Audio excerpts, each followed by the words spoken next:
that are taking place. Some Palestinians are being charged up to $2,000. I'm not going to South Africa for the G20 because I think their policies on the extermination of people are unacceptable. So I'm not going. So I won't refer to anything having to do with South Africa. South Africa has behaved extremely badly. But to pursue the agenda of white supremacy. You think Trump is pursuing a white supremacist agenda? Yes, I think so.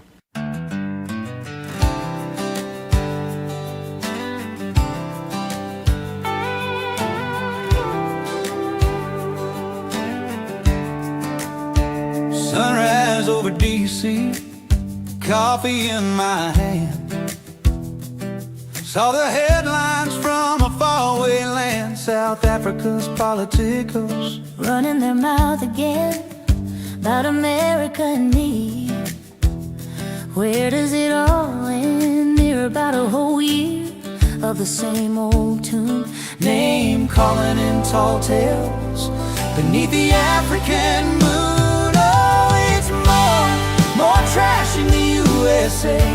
I declare, while their own folks are struggling beyond all compare, pointing fingers outward, ignoring what's inside.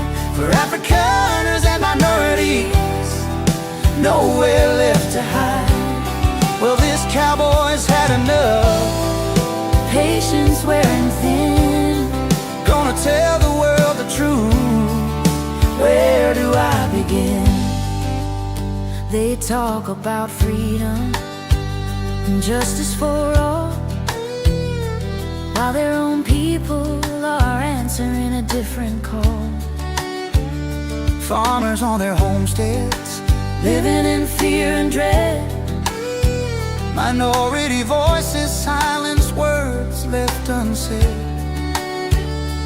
Promises like tumbleweeds blowing in the breeze, while their leaders keep on preaching, bringing us to our knees. Oh, it's more trash in the USA. I declare, while their own folks are struggling beyond all compare, pointing fingers outward, ignoring what's inside. For Afrikaners and minorities, nowhere left to hide. Well, this cowboy's had enough, patience wearing thin. Gonna tell the world the truth. Where do I begin? I tried to stay quiet, let it roll right on by, but a man can only take so much beneath God's sky. That's the honest truth. When you see folks suffering, it just ain't right. Gonna set the record straight.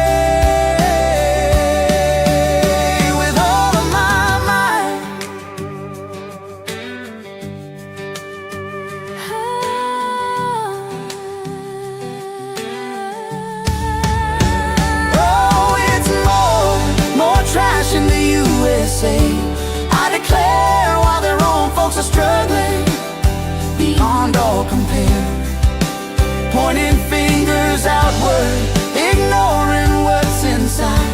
For Afrikaners and minorities, nowhere left to hide. Well, this cowboy's had enough, patience wearing thin. Gonna tell the world the truth. Where do I begin? Yeah, more trash in the USA, but the truth will find its way. Pretoria, listen up to what I gotta say. God bless America, come what may. Come what may.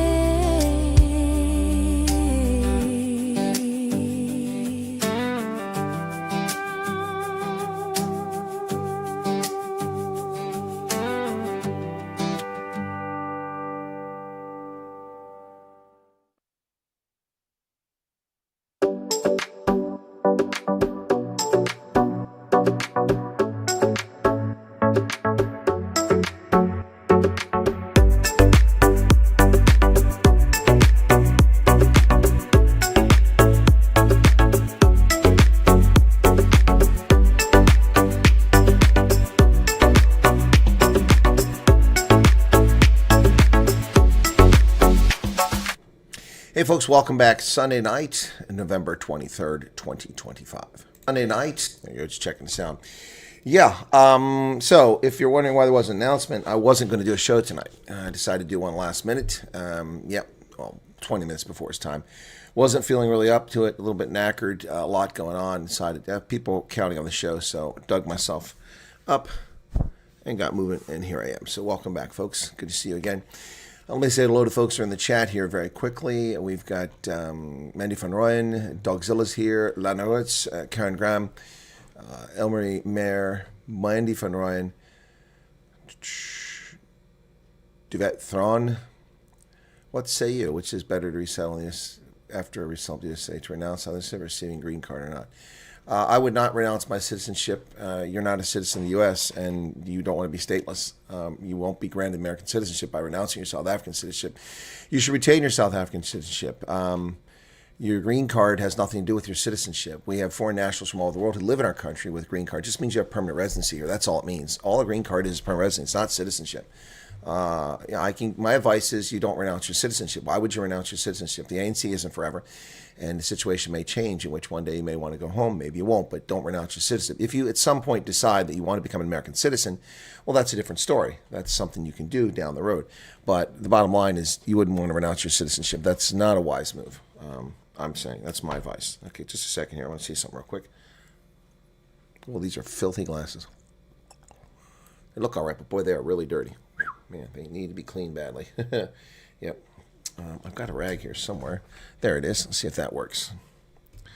I'm still getting used to wearing these reading glasses. All the people that wear glasses from the youth understand how glasses work. But those of us who spent 6 days of our life not wearing glasses get a little bit lost when it comes to what you're supposed to do for glasses. Anyway, so, yeah, Divette, that's my recommendation, okay? If you're still here, you came on just before the stream. Hopefully you're still here and you heard what I had to say. There's a lot of misconceptions and confusion about what's going on, about being granted refugee status and stuff like that. By the way, there's a lot of stories floating out there now in the news about Trump rescinding temporary protected status to refugees. Well, see, the problem is that the people saying that are in the media are stupid. They don't know the difference, the legal definition between temporary protected status and a refugee. These people given temporary protected status are not refugees. They may be considered refugees, but they're not official refugees. They're people who are protectees. There's a difference. Oh, yeah, that's much better. I can see now. They're protectees, and protectees can have their protection removed. Haitians, Somalis, Sudanese, Ukrainians, 200,000 Ukrainians, now they're trying to scare people, saying that their protected status is in jeopardy because Zelensky's not playing hardball, is not playing ball with Trump. We'll see. Trump made a big fanfare of removing protected status, TPS, for all the Somalis in Minnesota. Well, the problem with all the Somalis in Minnesota is the total number of Somalis in the entire country with temporary protected status is just 705. And they're mostly not in Minneapolis, so I don't know what that's going to mean. 30 people, maybe? Dad joke. Is a zebra a white horse like an animal? Or black stripes? Good morning, Syncmaster. CB, what's up? Fawns. Jarethra, welcome to you. Gina Mulman, Wendy, welcome to you. Multipass, Leilu Dallas. Dylan Combrick, one of the OGs is here. Charmaine Fenter, welcome to you. Jacob, welcome to you. Blokop, Luva Eve, Phoenix. Who else we got here? Platinum Bear.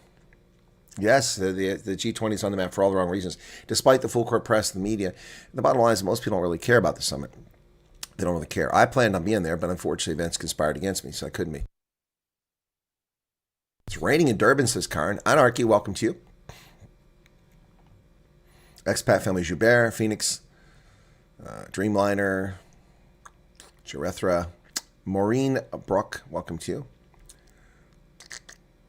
Stateless sounds like a challenge mode in video games. You're here. Thanks for Sunday night show. Who knows what will happen this week? Yeah, no, Shawnee, I wasn't going to do the program. Wasn't going to do it, but I felt there'd probably be people waiting. There's 106 of you here now, so obviously some people are waiting. So there you go. I don't want to disappoint people if I can avoid it. Sunshine, too good. When I travel, I can't always do this, Not sure how we're flying out with fuel shortages. Well, that's a problem, expat family Joubert.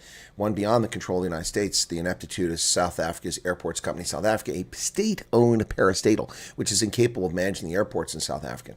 Of course, it's not entirely their fault. There's only one refinery in South Africa. You're importing most of your finished petroleum products because, they've all shut down because of BE and the incompetence and outright theft going on in the country. Sona Bloom, welcome to you. Can I send some or Somali? No, don't you dare send Somalis here. We got enough trouble in this country. In this state, I should say. You keep them in Minnesota with you there. We don't want them here. Nope. 118 people here now. Be sure to hit that like button, folks. About half of you have done it, slightly under half. Appreciate that. Lots to talk about tonight. I hope you're all doing well. But first, I want to crow. I want to boast. I want to boast. I want to be boasting. Yeah, that's right. Ladies and gentlemen, now, something wrong with Subaru. Subaru says I got the wooden spoon. That's freaking impossible. It's impossible for me to have gotten the wooden spoon. Also, my score hasn't been adjusted from last week, from what I can see. But here are my results for this weekend in Subaru. Okay? Try to match this. And tell me I got the wooden spoon after watching this. It's impossible. It is impossible that I got the wooden spoon. This is just, something's wrong. The Subaru is screwed up. Look at that. 1, 2, 3, 4, 5, 6, 7, 8 winning points and 8 match points. 16 out of 19 possible points. It's impossible. No one is ever going to pull that crap off. Out of 20, excuse me. Yeah, out of 20 possible. 17. Yeah, 17 out of 20. Yeah. So look at that. 17 out of 20 points I got. I mean, how can you get the wooden spoon and get 17 out of 20? That's insane. Something's wrong. I mean, honestly, that is 85% correct. 85% correct. Yeah, Fonz, you still got the yellow one. You fell down. It's screwed up. Look at that, man. Look at that. I mean, yesterday I had a near perfect track record. I was going to pick Fiji, but I said, let me take a flyer. Sometimes take a flyer, and I took a flyer on Spain. And that was a mistake. Look at that. Otherwise, I would have gotten every game right this weekend. There's no way. What do you mean the round is not finished? What do you mean the round is not finished? What's left to play? Sunday's over. What are you talking about? What's left? Yeah, maybe it's misinformation. Conrad, okay? Oh, that's why it says the 29. Okay, gotcha. Okay, gotcha. I went to the pool results. It said I moved up 7 spaces. I only moved 7 places by having a near perfect record. That's crazy. I dropped 11 spaces last week because I got the wooden spoon. Anyway, all right. So okay, gotcha. The Springbok game, which is outside the international autumn window. So gotcha. But I mean, come on, man. I mean, I killed it. I killed it. But I'm looking at next weekend. There it is. South Africa, Wales. Got it. It's there. Okay. For some reason, it's telling me to pick all the Premier League stuff for the UK. Pick now. Why the games aren't for until the 28th? That doesn't make any sense. It doesn't make any sense at all. But that's the Champions Cup, isn't it? No, it's the Premier League. Okay. The Gallagher Premier League, Rugby League. Yep. Yep. So we don't have the Champions Cup and Challenge Cup quite yet. That's coming up. There's the Challenge Cup on the 6th of December. Okay. Okay, that's when it starts. Can you please let us know info on what forms we need to fill out, complete arrival, to get Social Security? No, I can't. I mean, you fill out a Social Security application form. What do you mean? What do you mean, Janine? Your employment authorization comes from Homeland Security. They give you that. That's all taken care of. No, you got. It'll be taken care of. You're not going to get ahead of the game. Why are you worried about that? Peter Maritzburg, what's going on there? Getting ready for very wet potato field inspections. Hey, Ian, what's going on? I don't think I've seen you before, Ian. Thank you for joining us. Representative Roy, Chip Roy, freeze all immigration. Now that's xenophobic there. That's xenophobic. Yeah, that's different than what Trump's doing. Yeah, so, yep. That's very different. Wow, that's interesting. Well, I've got a few news stories to talk about this morning. Let's go ahead and get into some of those 137 people here with us now. First off, New York City's perverted justice, jailing a senior citizen for 4 years while rapists are set free on the streets of New York. Yeah, true story. New York Post reporting this one here. Let me tell you about this story. So, Queens man Charles Froner, 67 years of age, will serve 4 years in prison for owning an unlicensed firearm. New York City's upside-down justice system is sending a 67-year-old man to prison for 4 years for owning unlicensed guns while rapists, stabbers, and serial gropers go free. Charles Froner was on his way back from buying cigarettes in the wee hours in May 2023 when Cody Gonzalez, a 32-year-old career criminal with 15 prior arrests and a history of mental illness, confronted him. Froner says Gonzalez demanded money and cigarettes. Surveillance video shows a swaying Gonzalez then charged Froner with what he mistook for a knife but turned out to be a pen. It could have hurt him with a pen, too. Furner shot Gonzalez in the chest multiple times and called 911. The elderly man will spend 4 years in prison after taking a plea deal to avoid getting up to 25 years in prison, not for the self-defense killing, which the district attorney didn't charge him on, but for the roughly 30 illegal weapons Furner is keeping in his home, which he claims he accumulated in response to crime fears. There's little excuse for having an arsenal of illegal guns, and Furner should undoubtedly face some punishment. But why any prison for a senior citizen with no priors? Sure, confiscate his weapons, fine him, put him on probation, and warn him that reoffending will mean hard time. Furner almost certainly is not an ongoing danger to himself or others, unlike all too many violent repeat offenders who get cut loose with zero prison or even jail time again and again. Look at the monster who was let go in the condition they undergo mental health treatment after he lured a 14-year-old to his apartment and raped her in 2023, only to pull the same sick stunt with a 15-year-old this year. Or the sicko who just got 10 years probation in order to attend sex offender treatment for raping a woman he met on Tinder. Or the menace with a history of random attacks who was cut loose on supervised release after he stabbed a stranger on a Bronx train in September, only to slash another man in the face the very next month. Or the cabbie who Manhattan District Attorney Alvin Bragg declined to prosecute after he was accused of groping two women in the back of his car. How did all these true threats to society get lighter punishments than a guy who had illegal guns in his house for decades and seemingly only used one once for self-defense? Gonzalez himself was a repeat offender who'd likely be alive today if the system had done its job and either jailed him or forced him into treatment for his mental illness. Other blue cities suffer the same pro-crime lunacy. In Chicago, a madman with 71 prior arrests set a young woman riding the train on fire, prompting even lefty Mayor Brandon Johnson to call it an absolute failure of our justice system. A realization that comes too late for the victim who's fighting for her life. Serious criminals unleash time and again on an unsuspecting public, while those who try to defend themselves get locked up, such as progressive perversion of justice. And New York becomes South Africa, punishing people defending themselves, no self-defense. We have become South African. And the woman that he's talking about, of course, is sadly Bethany McGee, 26 years old, horribly disfigured. The 26-year-old woman who cops said was set on fire by a lunatic with a lengthy rap sheet on a Chicago L train earlier this month has been identified as Bethany McGee. It's devastating that a career criminal with 72 prior arrests is now accused of attacking 26-year-old Bethany McGee on Chicago's L train and setting her on fire, said Transportation Secretary Sean Duffy. This would never have happened if this thug had been behind bars, yet Chicago lets repeat offenders roam the streets, Duffy said of suspect Lawrence Reed, who is facing federal terrorism charges in connection with a senseless fire attack. This is a young lady who's been horribly disfigured. Chicago's carelessness is putting the American people at risk. No one should ever have to fear for their life on the subway. Land-based in the Windy City's soft on crime policies that let a dangerous convicted felon roam free. Reed approached McGee, was sitting with her back to the crazed firebug on the train in downtown Chicago at 9 p.m. November 17th, according to a criminal complaint. Yes, but she wasn't identified until now. He then removed the cap from a bottle of liquid, pouring it all over her head and body. McGee tried to flee for her life, but he caught up with her and set the bottle on fire, which fell to the floor. He allegedly retrieved it and used it to set her ablaze. She was engulfed in flames, but somehow managed to exit the train before collapsing on the platform. He was arrested the next day.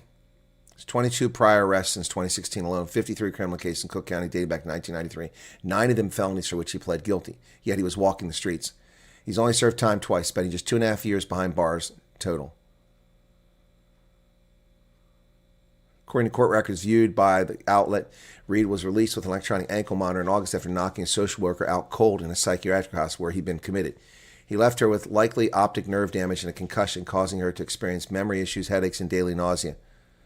Prosecutors asked Reed to remain locked up, but a judge overruled them, leaving him with free rein for much of the week. At a hearing on Friday, prosecutors asked the court to keep him in custody, arguing he presents a clear and present danger. Wow.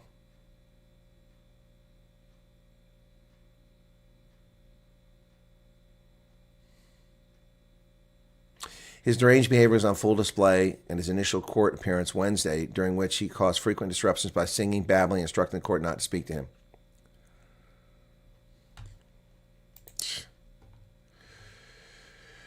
Well, one thing is to discuss all kinds of lunacy in contemporary Western societies, but what we should talk about is the real roots that have led these societies to their current state. Well, we've done that many, many times, my painful truth.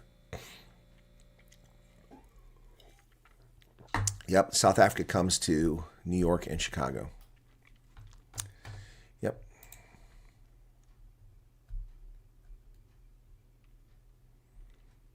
Good evening, Rolf Skeppers. Emerencia Quinn.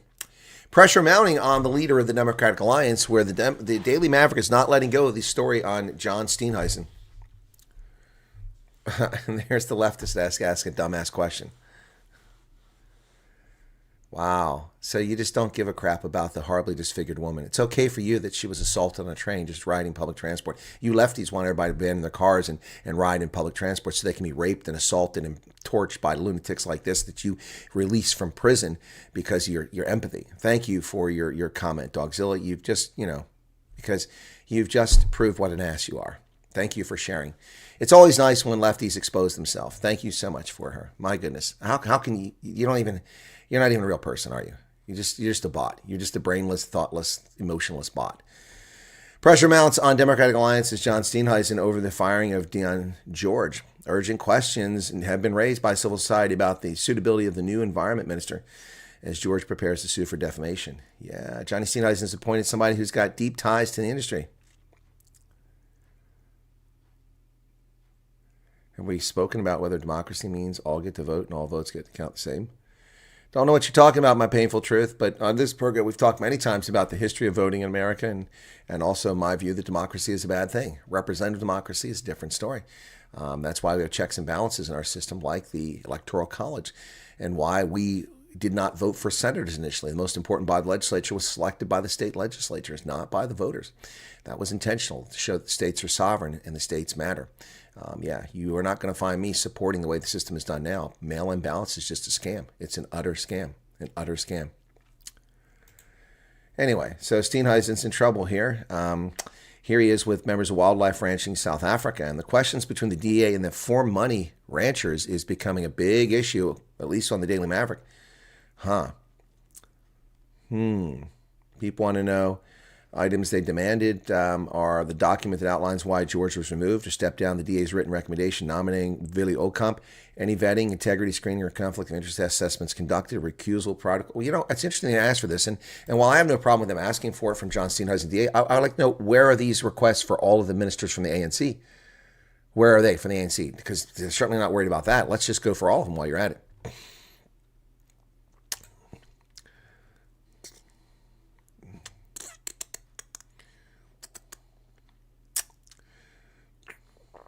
Airlines are canceling flights to Venezuela as its airspace is in jeopardy after the Federal Aviation Administration warns of worsening security and military activity. International airlines increasingly canceled flights to Venezuela on Sunday after the U.S. Federal Aviation Administration warned pilots to use caution when flying the country's airspace because of worsening security and heightened military activity. Marcela de Loza, president of the Airline Association of Venezuela, told Associated Press that 6 carriers have indefinitely suspended flights: TAP from Portugal, LATAM, Avianca, Iberia from Spain, GOL, and Caribbean. Turkish Airlines suspended flights from November 24th to 28th, but apparently they've resumed. Colombian President Gustavo Petro wrote Saturday on X that there must be regular flights to all Latin American countries and from Latin America to the world. No, there don't have to be. We don't need flights from Latin America to the U.S. We don't need them at all. Not one. Certainly not from Venezuela. But Colombia is not Venezuela. You come up the other side, so I don't know what his problem is. No, we don't need flights from there. Countries are not blocked because blocking countries means blocking people, and that's a crime against humanity. No, it's not. No one has a right to get in a commercial airline and fly where they want. That's not a crime against humanity. Another idiot, Gustavo Petro. This is a guy who tried to upstage Trump and got his hat handed to him. Gustavo Petro. No, thank you. Israel says it did, in fact, kill that Hezbollah commander in that attack in Beirut. Mad Max. Hey, Mad Max. You just became a member? No, that's a long time. That's just a renewal. They really need to update that system, put an algorithm that says how long a person's been doing this, rather than just say, welcome to a new member. Unless you lapsed and now you're back. Do I have any idea how many refugees in the air this evening? Dogzilla, I have no idea what you're talking about.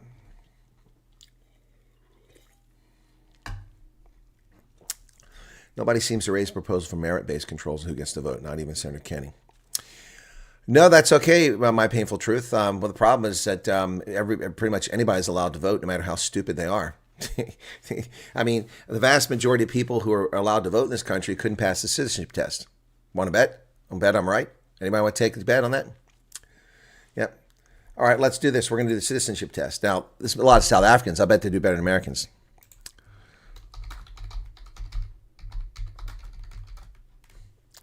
Test questions. Okay, here we go.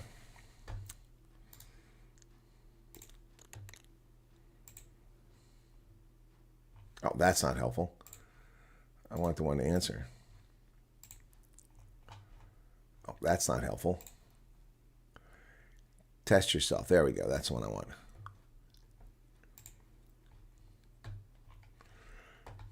Preparing for the oath, U.S. history and civics for citizenship. You bet I'm right. I know. Always said that people should be licensed to vote. Yeah, that's not, it was only originally landed white men who were allowed to vote in this country. Actually, it didn't say white men, it said landed men. All right, so start the test. When was the last day you could send your federal income tax? Say the answer out loud. Okay, that's not what I'm looking for. That's not going to help. Answer it out loud. I'm looking for the one where you do multiple choice for people. That's not what I want. I need to find one of these tests. Here we go. Test your knowledge. Is this the one I want? Here we go. This will work. It says test your knowledge, okay?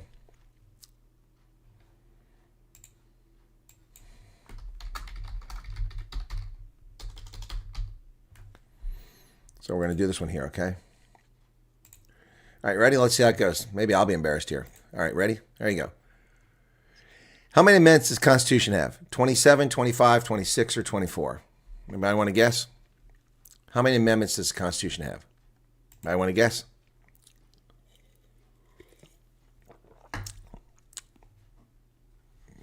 The CJNG is assassinating people with pulse fire weapons. What is that? You can file for an extension.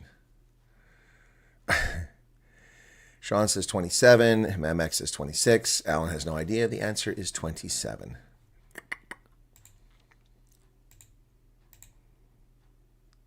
Correct. Okay, next question. Re-elect the U.S. Senator for how many years? How many years? 4, 6, 8, or 2 years? 4, 6, 8, or 2 years?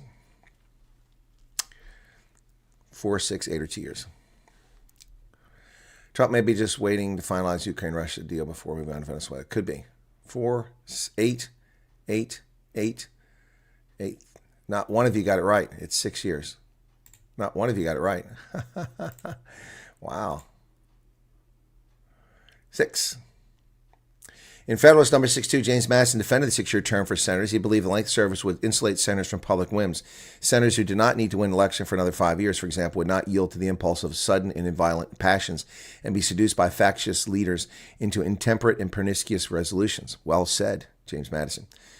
Senators would instead consider the long-term implications of laws and policies. Madison also suggested the 6-year term would give senators enough time to develop knowledge of government's functions. And that's exactly, without having read the Federalist 62, what I said. That's exactly what I said. 27, I think you're behind, Dawn. You're on the previous question. Okay, next question. Let's see what the next question is. What are the two parts of the U.S. Congress? The Appellate Court and the Supreme Court, the Congressional Record and Library of Congress, the House of Representatives and the Senate, the President and the Cabinet. Which is it? Appellate Court, Congressional Record, House of Representatives, or the President? That's the first part of each of those questions.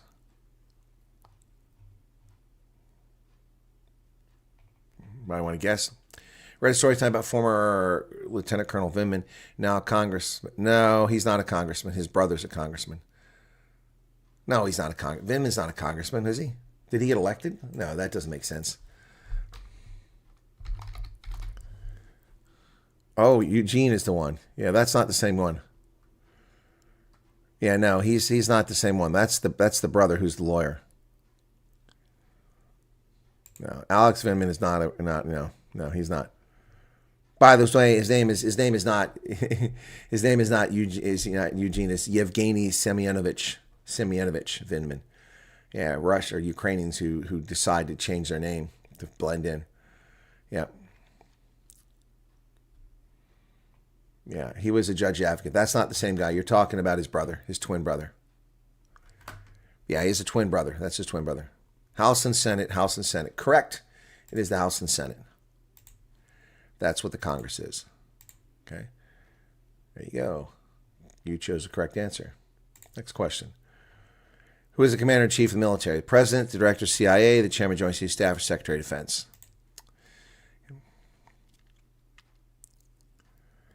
Well, goody for him. He's a treasonous bastard. He should have been brought up on charges of treason, Alex Vindman. He negotiated to make himself the defense minister of Ukraine when he was serving as a foreign area officer. My goodness, that is so out of balance to be beyond belief. And then he was insubordinate. He was insubordinate. He undermined the chief executive. He should have been court-martialed. Instead, he's a hero to some idiots. The answer is the president. Correct.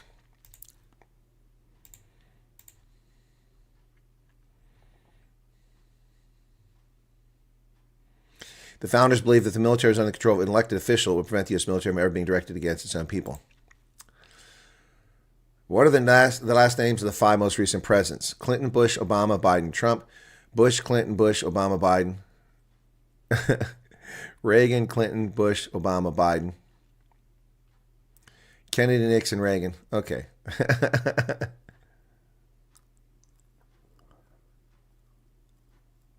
That's it doesn't say in what order, but obviously it must mean in the order.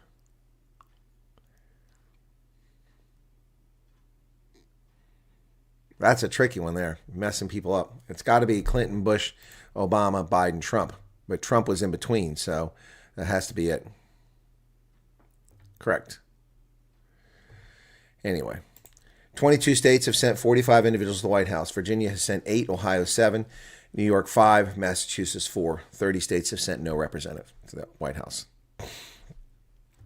Anyway, yeah, there you have it, folks. All right, let me get back to here. So how are we doing over here? We got 196 people currently here. The crowd's still growing.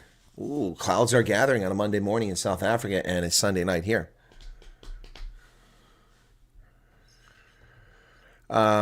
If it's there, you want to know. If it's there, if you want to know is all. Huh?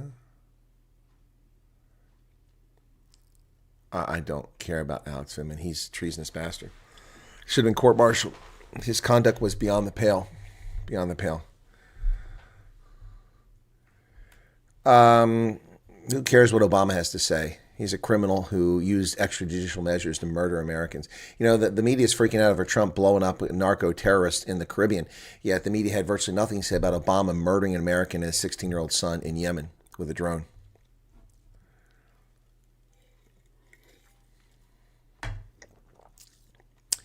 You're just trying to say that being a citizen and having the privilege to vote should be different things. You know all these things, but still have not.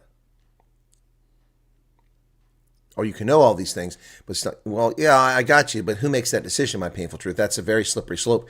Who decides who gets to vote if that's your standard? I understand. It's a difficult solution to find. You know, it's like these idiots want to lower the voting age to 16. That's insane. Yep. It's because 16-year-olds aren't even mature. 18-year-olds, frankly, aren't mature enough. I got to vote at 18. I was mature enough when it came to voting, but yep, most people don't vote at that age. Most people vote, well, not most, but a majority of people who don't begin voting until they're in their 30s, when they start realizing what they're paying in taxes, then they start paying attention. Yep, but still, a lot of people don't vote. Anyway, Peter Talliard, welcome to you. Anyway. Only Republicans should vote. No, I don't think it works that way, Don. I don't think it works that way. No, I don't think it works that way. All right, let's go back to the next question. Next question. When is the last day you can send in a federal income tax form? May 1st, the first Tuesday in November, March 15th, or April 15th. Last day you can file taxes without an extension. May 1st. No, it's not insane, Alan. Driving at 16 is not insane. A lot of us work on farms. A lot of us work at that age, and therefore we need transportation to get around, and so that's why they're licensed. April 15th. That is correct. Not May 1st, but April 15th. Correct. There was no federal income tax in the States until 1861. The cost of the Civil War spurred Congress to levy a tax on the richest people's income, so the wealthy paid for the Civil War. Before that time, most federal tax was generated through tariffs and a sales tax on liquor. When the 16th Amendment was ratified in 1913, it became affirmed the federal government's authority to levy an income tax. That is the worst amendment we've ever had. Yep. Congress shall have the power to lay and collect taxes on incomes from whatever source derived without apportionment among the several states and without regard to any census or enumeration. Congress initially set March 1st as a tax day. The tax day was moved to March 15th, 19, and again April 15th, 1955. It was moved to give taxpayers extra time to prepare the returns and to spread the workload of the Internal Revenue Service. It's an abomination, the federal income tax, which has allowed the federal government to grow out of control. Alan says, I'm a driving instructor. My opinion is 16 is not mature enough. Well, Alan, you don't live in America and you don't know our demands, do you? That's the reason why insurance for 16-year-olds is so high, because they're a high-risk group. But punishing all 16-year-olds because there's a handful of them who can't handle it is not reasonable. Yep, Israel says it got the top commander in Beirut. The Israeli military said it killed a senior Hezbollah commander in a strike in Beirut as it pushes to keep battered militant group from rebuilding following a ceasefire. The Israeli military said Sunday's strike killed Ahatim Ali Tabatabai, one of Hezbollah's top 3 leaders. 5 people were killed, 28 others injured in the attack. Hezbollah confirmed that Israel had killed him in the southern suburbs of Beirut. He was a key driver of recruitment of fighters for Hezbollah and faced several previous attempts in his life, according to Arab officials. He previously commanded Hezbollah's special forces in Yemen and Syria, according to the State Department. The U.S. had offered a reward for $5 million for information on him. The latest strike adds more strain to an increasingly shaky ceasefire between Israel and Lebanon.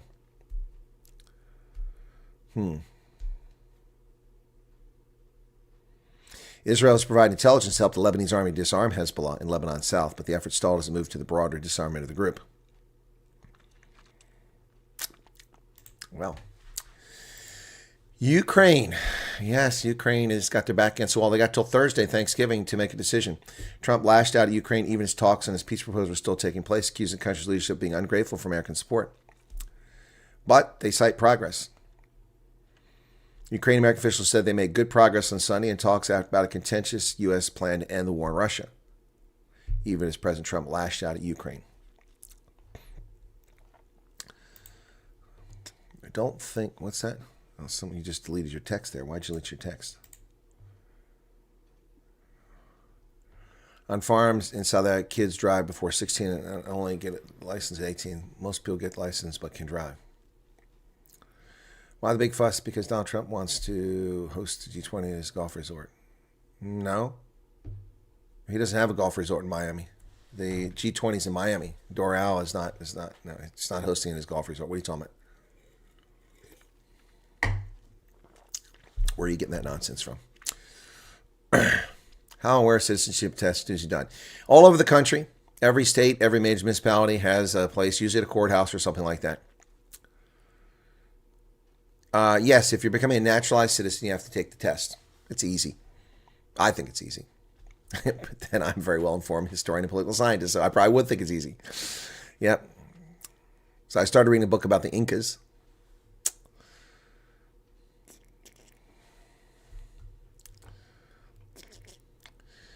Saw a recent poll in South Africa, but 48% of Southern youth prefer military rule at this stage. Yeah, I saw that's ridiculous. You don't military rule, what's by the Sandef? No way. Hey, Sedgefield, what's going on? I haven't seen you in a while. Sad thing is quite a lot of American money is being funneled by shady organizations. Okay. Well, that's the problem with South Africa. It's a haven. It's a transit point for terrorists, for money, and for recruiting. Newsroom Africa made a video on it being at Doral. Okay, well, let's see, Francois. Let's see where it's at. Where will the 2026 G20 summit?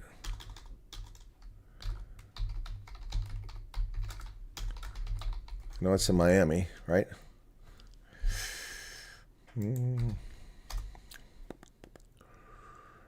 Doral? No, you're right. You're right. You're right. I know it was in Miami, but I know it's in Doral. So it is in Doral. It's in December next year. Well, that I can go to because I know I won't be in South Africa in December next year. That's for sure. Huh. Well, Doral. How do I get... Just a quick off-topic question. What's your take on Nazca? You mean the lines down in Peru? Aliens, man. What else? Aliens. What else would it possibly? Who would take the time in the driest damn deserts, the Atacama Desert, to go out there and line up, put all those freaking stones for kilometer after kilometer after kilometer? I mean, unless you're building, road maps for the aliens where they should land, man. Yeah, it's aliens, man. What else would it be? Come on, I saw the Independence Day with Will Smith. Did you guys see that movie? It's to me, it's an ancient cult that worshipped, different things, and they put those things out there that recognize them. Anyway, Charles Van Olsen's here. Well, it's funny you should mention that because I started reading the book about the Incas, and so I'm looking at Cusco, and I'm looking at, let's go to Machu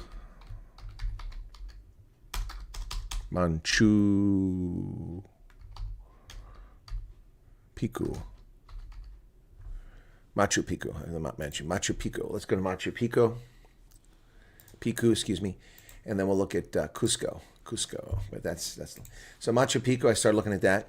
So, of course, for those who don't know, this was rediscovered by Hiram Bingham, an American professor who was born in Hawaii in abject poverty, and then wound up becoming a professor, became a success, wound up being elected governor, and then became a senator. For one day he was governor, and then resigned to become the senator because he was elected both positions. Hiram Bingham, who discovered Machu Picchu, but he rediscovered it. There were actually, Incans living at the base of the thing, using the terraces to grow vegetables to live off of when he went there. He wasn't expecting to find it that morning, but he was clever enough to take his camera with him and took 31 photographs of this amazing landmark built on the top of a mountain, way up at 8,000 plus feet. Not even the highest peak, but yeah, Machu Picchu. Pretty cool stuff here. So let's take a look at that. If you've never seen a picture of it, that's what it looks like. Isn't that amazing? Here, let me see if I can make that full screen. Yeah, there we go. Machu Picchu. That's just incredible. Absolutely incredible. They terraced the place and grew stuff all over it. Absolutely amazing. They had a central courtyard in the center there. Just something else.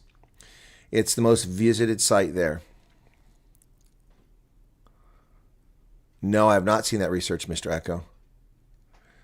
It's one place I'd like to get to. I have no interest in going to Peru, but I would love to get to here, but not with this hip. I'll have to get the hip repaired first. That's a brutal climb. Yep. 8,900 feet or something like that. Wow. Zombie mode, Belinda says. It was my 61st birthday Friday night. Right now I feel 168 years old. Well, I hope you don't feel 168 years old. And don't tell me that. 61's coming up for me at some point. Yeah, I don't want to hear it. 61 makes you suddenly feel old.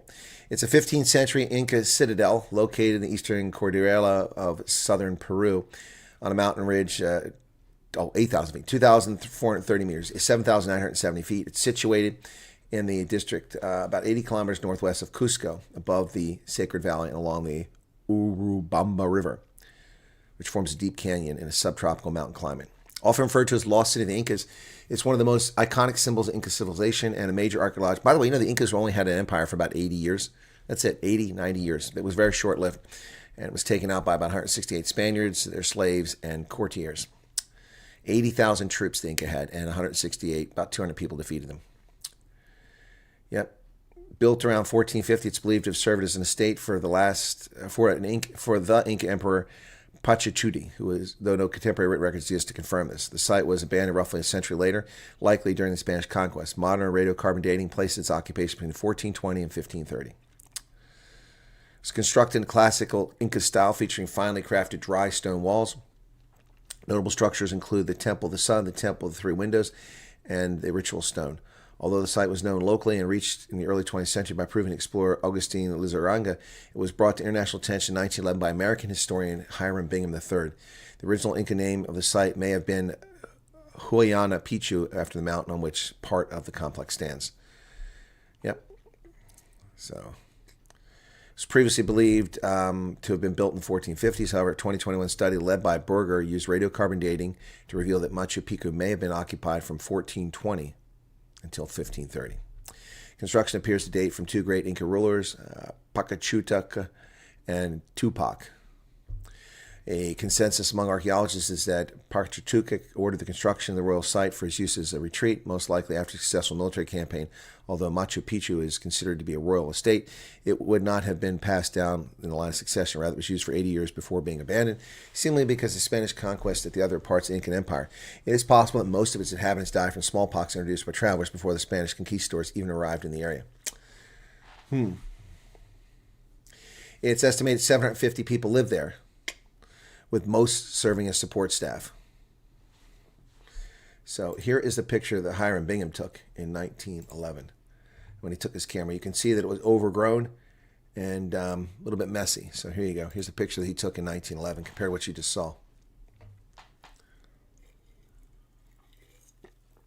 Obviously, he didn't have color cameras. Yeah, look at that. Wow. Took 31 photographs that day. Okay, let me see. And here's a view of some of the ancient houses on Machu Picchu. There you go. Much cleaned up, much nicer looking, huh? Imagine what it looked like when people were there. Look at the people sitting over on the right-hand side on the steps. You can see how large this is. There's people standing there. You see how high the wall goes over their head. It's 4 times their height. This was pretty impressive stuff.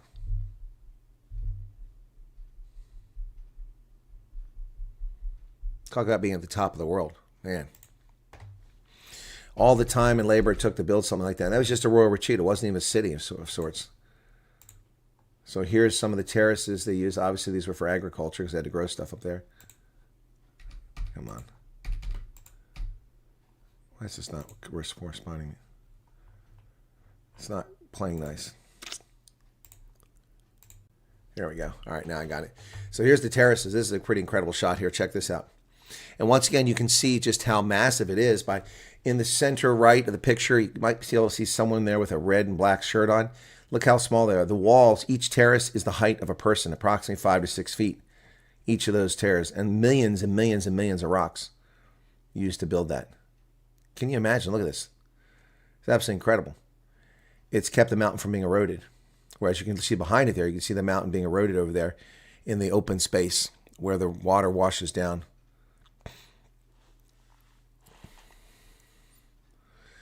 Charles had roofs. They once upon a time had roofs, but the roofs were made of, vegetation. They probably used wood, and the wood's long gone rather than stone. Stone, is a little more difficult for roofs.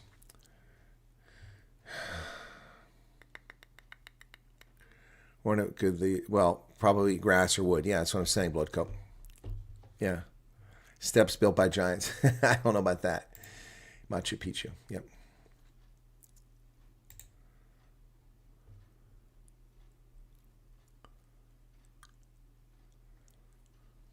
So here's a panoramic view of the area.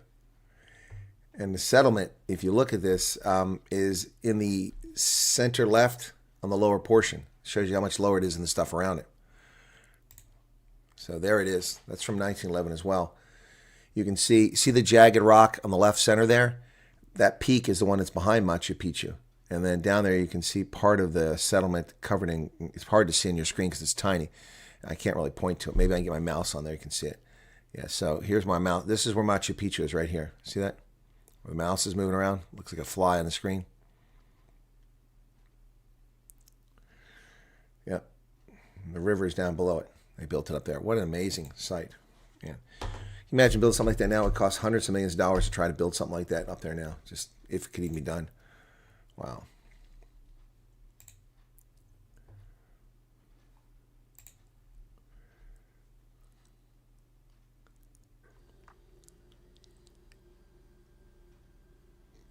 In 1902, Peruvian explorer Agustin Lizarraga led an expedition to the area now known as Machu Picchu. After several hours of clearing undergrowth, they reached the stone structures of the citadel. During that visit, he marked his surname and the year in charcoal on one of the walls of the Temple of Three Windows. In 1911, Hiram Bingham traveled to the region looking for the lost capital. Yep. And it was led by villager Melchor Ortega. Bingham found the surname of Lizarraga in 1902 date on the temple. Initially disappointed, he documented in his pocket field journal, Agustin Lizarraga is discovered in Machu Picchu and lives in San Miguel Bridge just before passing. However, while Bingham initially acknowledged this was a discovery of his early writings and speeches, including Inca Land, he gradually downplayed the guy's role until his final version of the story. So here's the stone. This must be the guide who took them. That wasn't. Look at how the stones are, how they're placed, like lintels, perfectly matched, perfectly cut. Incredible. And there's in charcoal where the guy wrote the stuff in 1902. Whoops, there we go. It won't come up. Yep, that's where I wrote it. 1902 when he was there. Crazy.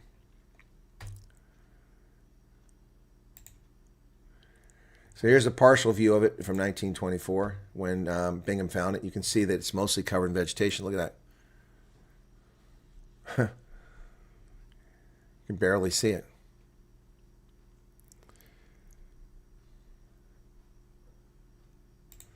Yeah, I can't imagine a bus ride getting there. It'd be crazy, huh?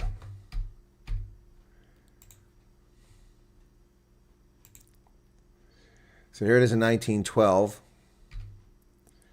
after clearing work. So they started clearing it. You can see they've made a lot of progress by 1912. So look at that.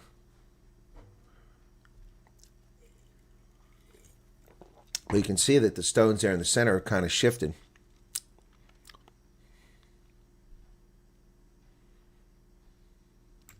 Wow. Pretty incredible, huh? And some claim this is the last holdout of the Incans, but it wasn't. Finally put that to rest recently.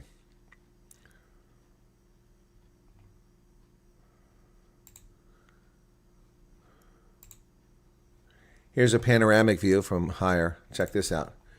Now you can get a really good view from where it's at there. See that? There's Machu Picchu down there in the cleared out area. Now, I've read about the difficult trails that come from the right-hand side, from the river up the mountain. And people try to make it up there and clear it before it's incredible. This is an absolutely incredible site.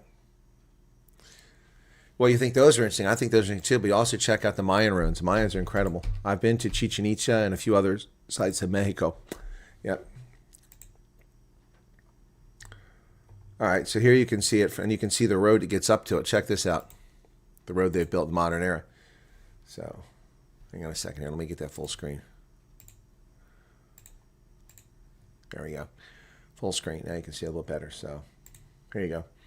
Look at the zigzag trail coming up there. It must take like an hour to drive up that thing so you don't go straight down the side. But look how clean it is now. And that's the complex. It's built right up to the edge, too. It's crazy. Wow. That is something else. You can see there's a road that goes up the higher peaks that goes out of the top there, and then the road enters the site. Just absolutely incredible. And you can see the snow in the far distance for the mountains that are up higher, around 14,000 feet. Probably because it was remote, and it probably had some religious significance to them. Yeah, Machu Picchu. It's incredible.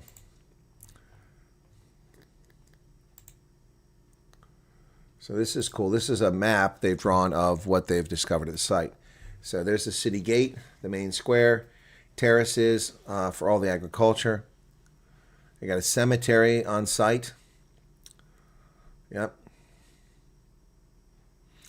And then House of Guards. You got the main temple, Sacred Rock. Yeah. Wow. And you take the train, I guess, to get up there rather than a bus because Cusco has a railway. So maybe you can take the train to get there. That'd be cool. There's a hotel at the on the mountain going up.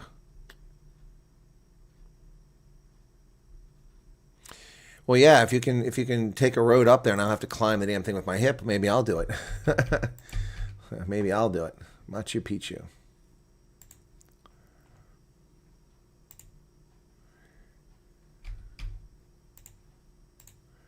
Here's the Temple of the Sun, what it looks like.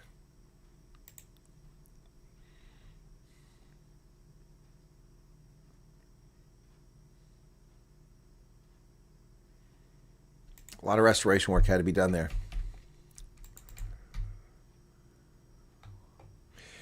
You're right. Odin's Vikings, I didn't make the comparison. So they were an empire for just 80 years, and they built all this. And the ANC's built nothing in 31 years. Good point. Yeah, good point.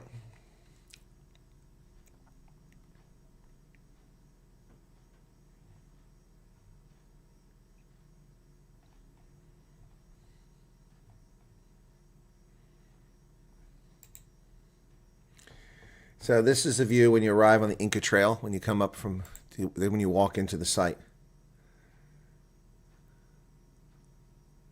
Wow. That's pretty incredible. It's one of those places I've never been. I would love to go. Peru has never been on my list of places, though. So, but still, I'd love to go. That'd be pretty cool. What the Mayans have done, you know, that's pretty incredible, too. Mayan ruins. Let's take a look at that.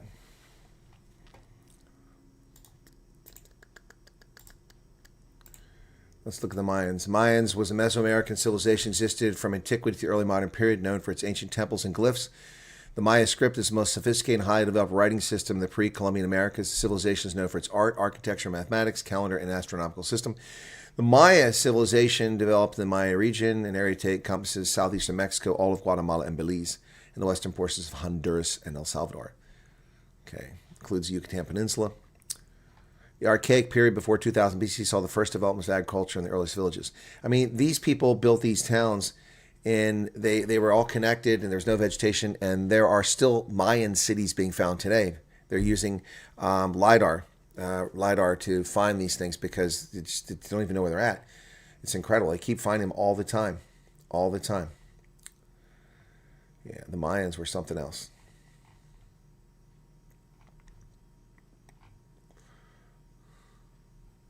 So here's an 1892 photograph of Chichen Itza.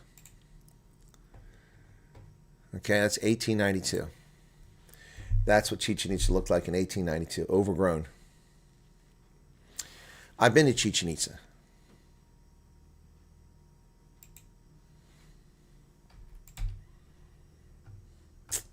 Let me see if I can find that real quick. Let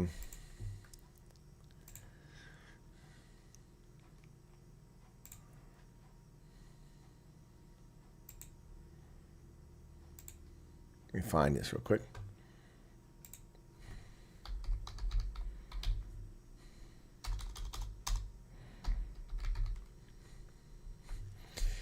So 2004, I was there. And this is what it looked like then. You just saw that picture a moment ago. This is what I saw in 2004.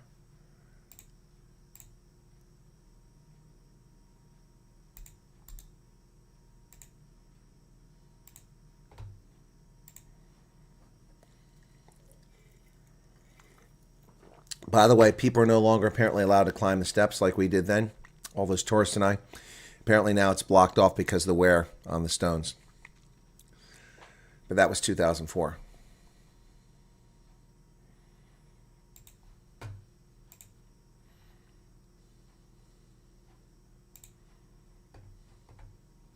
So here's more of the complex from up on the top.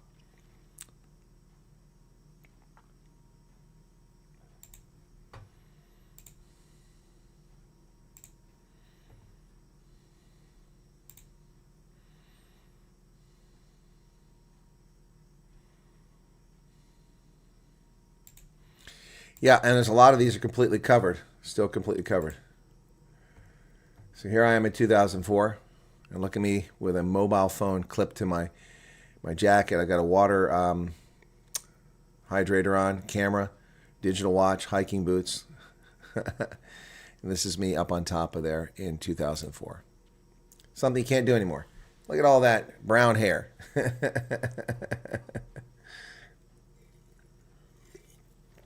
I have never been so freaking hot in my entire life. This was the most miserably hot place I've ever been in my life. So hot, so humid, so miserable.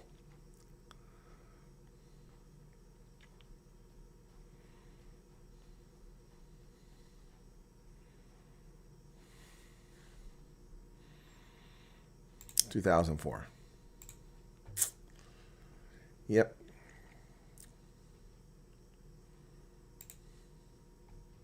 So here's some of the stuff they have carved in the walls.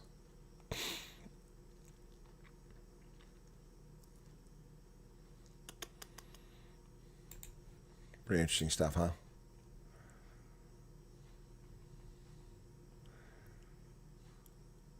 And here they have these sinkholes, which they use for water, but look at the water, it's disgusting. Yeah, some of them aren't that bad, but that's disgusting. Nature finds a way. Here's another temple, not the same one, but near there.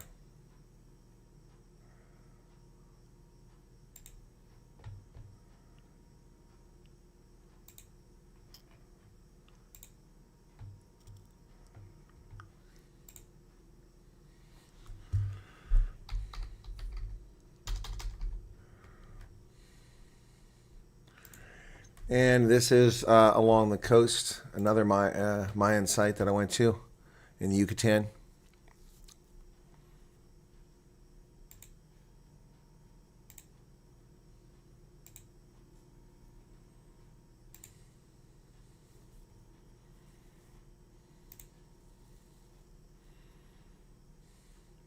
Got away from all the tourists for a minute.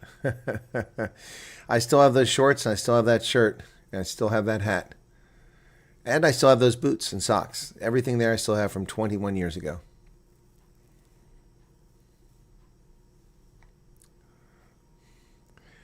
Guys, in that picture, I was in my 40s. I'm in my 40s there. You say I look young, but I was in my 40s. Yep. And this is what's close by. A couple people down smooching on the beach down there.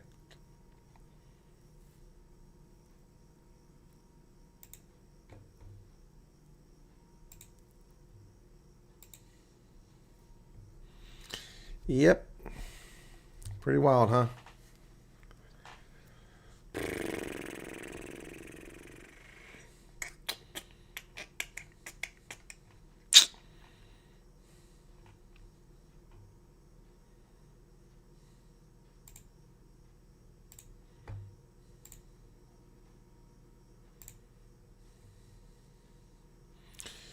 Well, those that carried your age well. Thank you. Yep, I did carry my age well.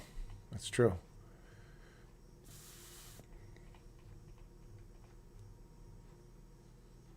Just get rid of a few things here that are eating up my space because I'm not getting mail anymore in that account because it uploaded these damn videos without my approval.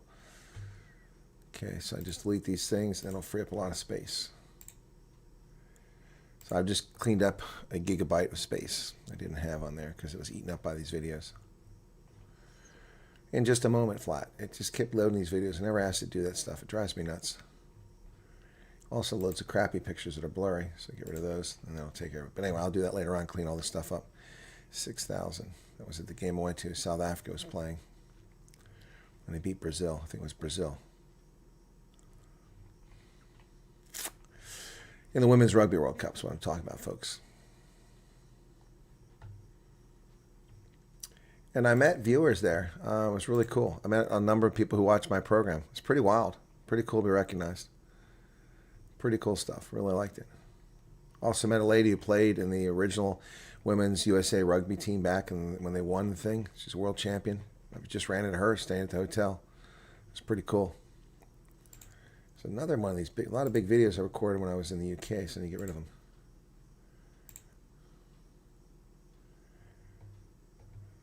Okay.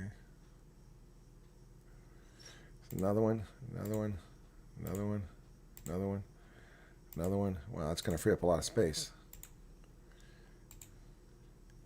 1.7 gigabytes. There we go. I just freed up some space. Here's a good picture of me. How's this? You guys like this one? What do you think of this one?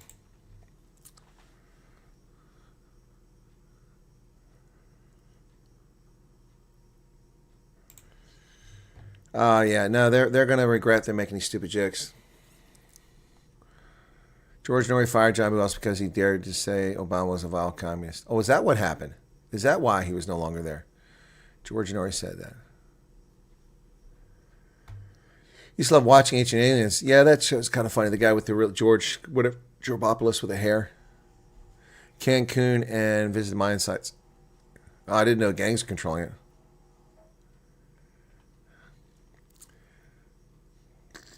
Okay. John says, huge thanks, Colonel Wyatt and his admins really helped giving truth and direction. I personally love your patience. You're very welcome. It's my pleasure. Okay, so I'm looking to see if there's anything else here that's interesting for you. Oh, yeah, here's my Peter Rabbit picture. This is when I was doing one of my live streams from the UK. Thank you to the folks who stuck with me when I was in the UK doing these live streams. I went out of my way to make sure I get you guys as many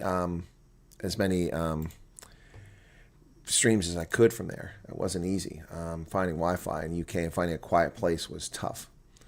So here's Northampton. That was where I went and watched South Africa play. Women's Rugby World Cup coming Northampton. Give it a try. Haha, give it a try. That's funny. Okay. Ah, look who this is. Anybody know who that is? Anybody know who that is? Want to gander a guess at who that is in the photograph with me? Anybody know? Probably South Africa's most famous female rugby star. Anybody know who that is? Anybody? Anybody?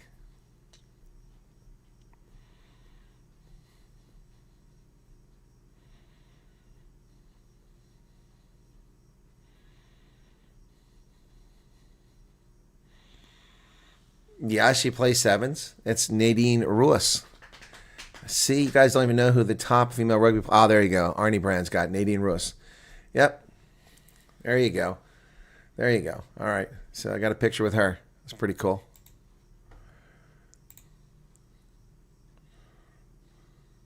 Here she is. It was really cool. The South African ladies came over. It's their first game. Yeah. Yep, that's her. She was really nice. Really nice. She came over. All of them came over. They were so excited to thank the fans. After this, they didn't come down. This one game they did. It was really cool. Well, News 24 would say that because they're a failing news outlet. And this player gave her jersey to a young lady. You can see the lady, the mother holding it for her daughter. She ripped off her jersey and gave it to her. It was pretty cool. I mean, those are nice mementos, and she gave away some kid she doesn't even know. And here I am with one of the big try scorers for South Africa. One of the black ladies who bleaches her hair. A lot of them do. That was really cool. Look at all the people smiling behind me. That was pretty cool. They all loved it. They all got in a photo. Yeah, pretty cool stuff. Yep.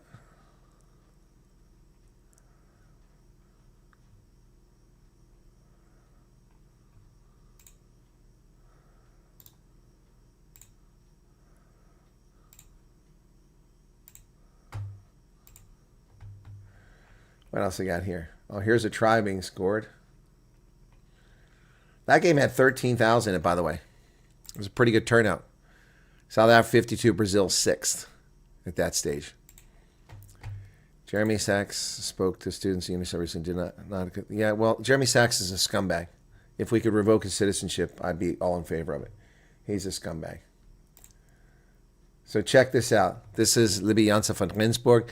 Look at that. I caught her scoring a try mid-flight. Isn't that incredible? Look at that photograph I took. That's a cool photograph. That is a cool photograph. Man, oh man. That is so cool. If I had her contact, I'd send it to her. I really would. It's Jeffrey Sachs, not Jeremy Sachs. Jeffrey Sachs. Yeah, that was pretty cool.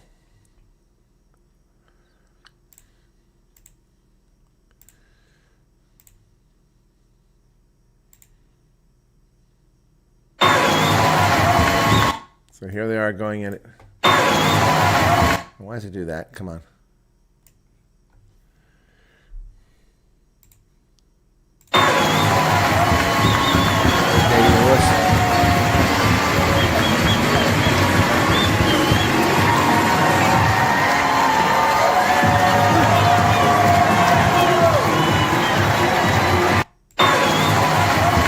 People were loving it. The women's Rugby World Cup was a huge success in the UK. It really was. These guys were a lot of fun. The drummers. They were at all the. I saw them in other games too.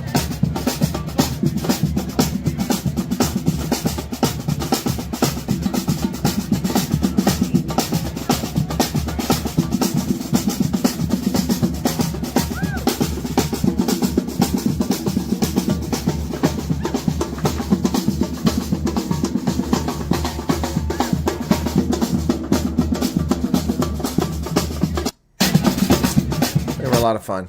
I saw them at several of the games. Same group too. I didn't realize it was the same group for a while there until later. Yep. Fun stuff.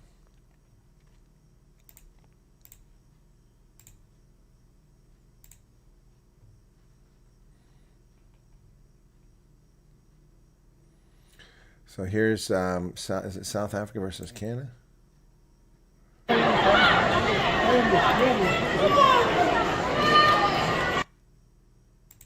Whoops, it stopped.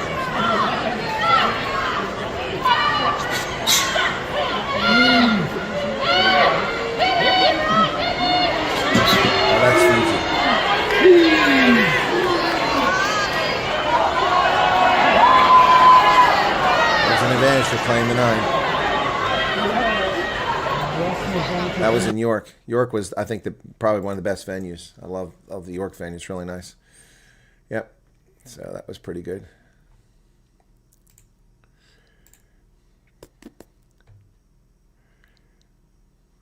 Yeah, the women played very well. They really played above themselves in this World Cup. It was impressive. Yep. And when the women beat Australia, that was just, wow. Wow, that was incredible. That's Canada. Hey, not much. There's Starbucks. Well, it has to wait, Neil. I'm on a Starbucks freeze for the moment. Until we get to December, then I can have Starbucks again. Because I was bet that I couldn't go without it for a month. And I'm holding up just fine. Okay, let me see. I want to show you something else here. This footage I didn't show before. Okay, here we go.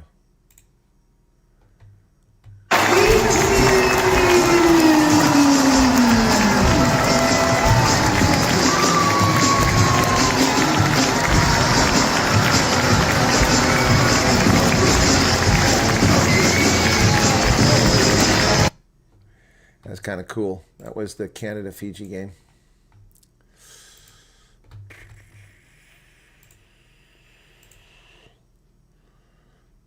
So here's some more folks that knew me from online. Moment of fame there.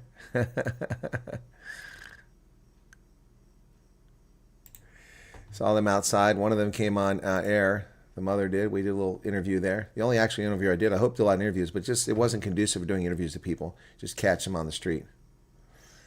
Now the opener against England was rough for the USA. It was a rough one. I was there at that too. That one was kind of tough. Don't I have some video on that too? Looking. Maybe I don't. Thought I did. But there's some really cool stuff at the stadium there. It's pretty cool. Sunderland. And the crowds were intense. This was the crowd in Sunderland for the parade before the game. Look at this. It was insane. Look at this. It's crazy. It was really wild.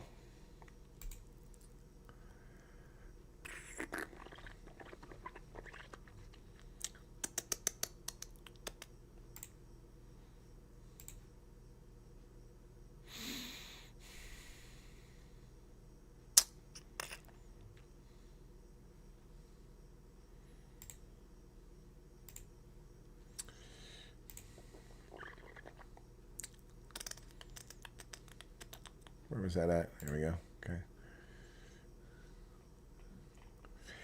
Yeah, anyway, pretty cool stuff. Here's a nice shot of Windermere Lake.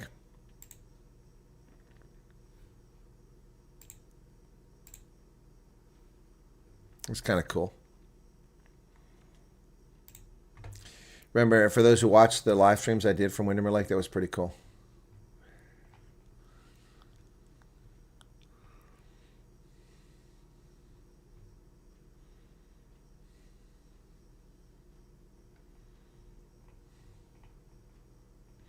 Well, that should clean up my account a little bit. Maybe I can start getting stuff again. I got all the Civil War videos here. Let me get rid of those real quick. Ones I did from when I was at the Gettysburg this summer. And I'll free up one more space. Yeah, Dylan was there on the live. Yeah, the live was pretty cool, wasn't it? I enjoyed that one. It's kind of weird, though, keeping it going on the boat.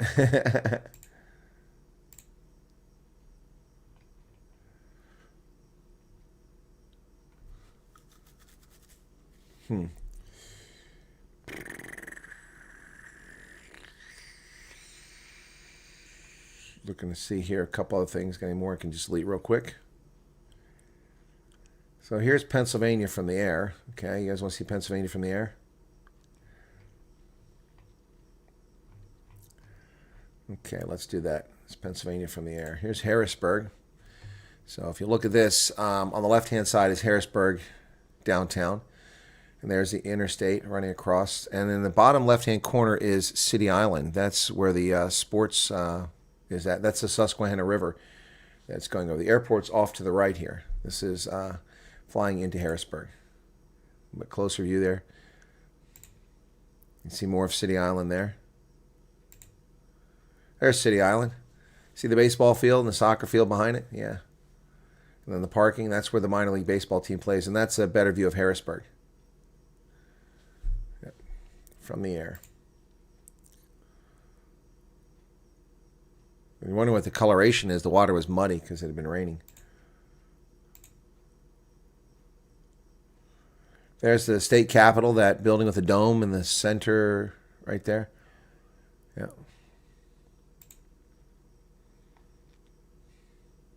Now it's right in the middle of the picture.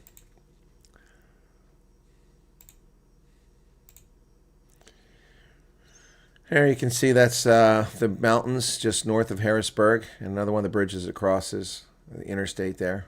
You see the rail yards down there along the river. This is the west side of the Susquehanna River.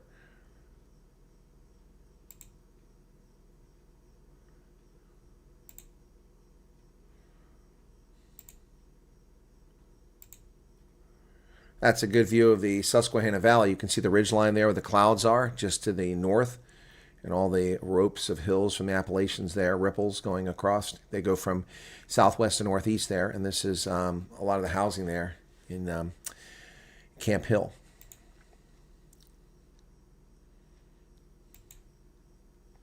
Some of the farming.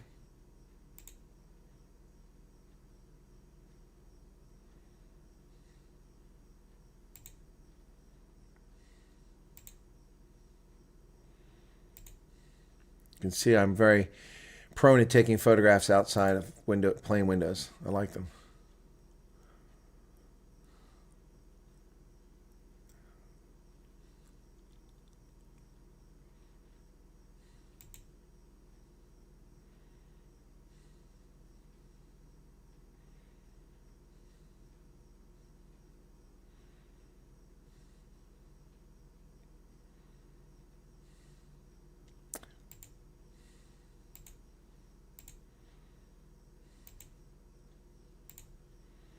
It's Lake Mead. You can see all the houses built around that lake. That's in central Pennsylvania.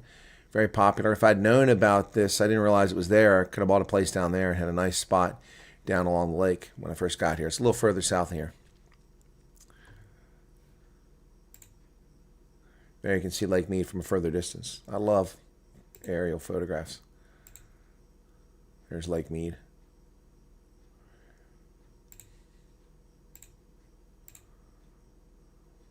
There it is from further away. Anyway, yeah, so there's some photographs I took there. Thought you guys might enjoy those. That was when I came back from Alabama. Alabama.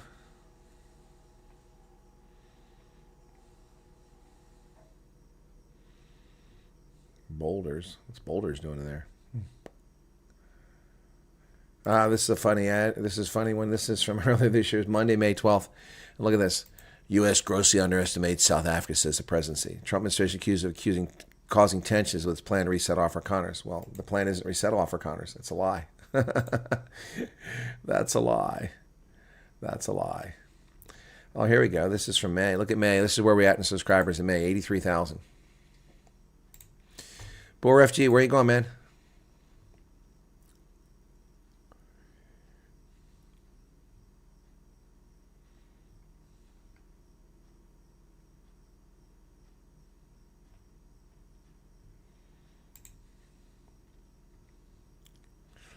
This is north and suburbs of Cape Town there.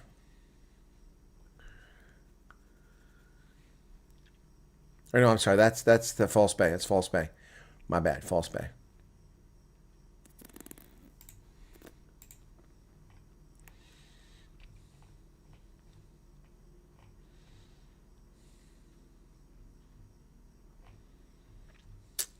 Anyway, enough of that. So there you go. Did we lose people? Oh, yeah. Started showing the photographs. People just disappeared. If you're not calling people names and yelling at people, they leave. Looks quite rural. Lots of open green fields under agriculture. Yep.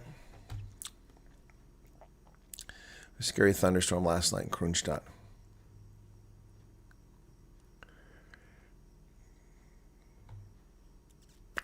Thank you for the 39 Rand Super Chat. That's from my phone. I have a Canon A1, but I haven't used my Canon A1 in 20 years. I still have it. It's an antique. This is all done with my Samsung S21 Ultra phone. Those photographs, all of them. Yep. Yep. Chaka from Gabe Farbnet. Okay. Okay. Yeah, no, she was carrying the Bucks for a long time before they got a new coach. Yeah, but I don't know if he's going to hang around. He's kind of an old guy. Yeah, Nadine Roos is incredible. She was really a spark plug in this World Cup. She made so many things possible for other people to score. It was amazing. It was amazing. She was amazing. Anyway, pretty cool stuff. So, yep. Yep.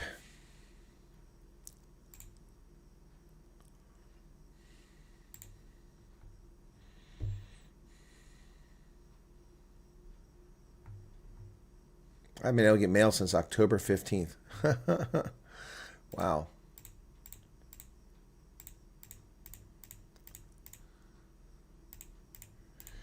Haven't been able to get mail since October 15th because my account was full in that account because of all those videos. That's how often I check it.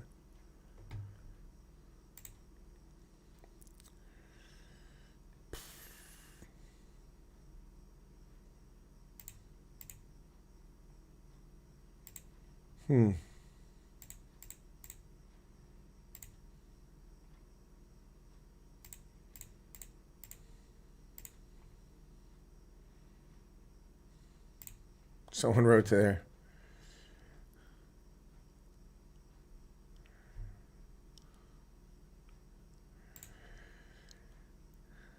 Okay, I'm just looking. Somebody wrote me something here. I don't know who they were. They wrote to me and said, "Did they upset me?"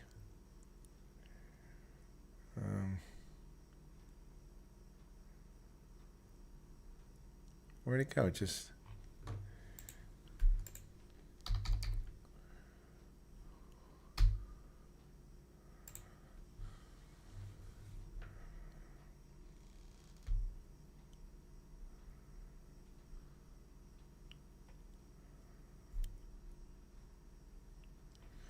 Someone said I've been displaying passive-aggressive behavior.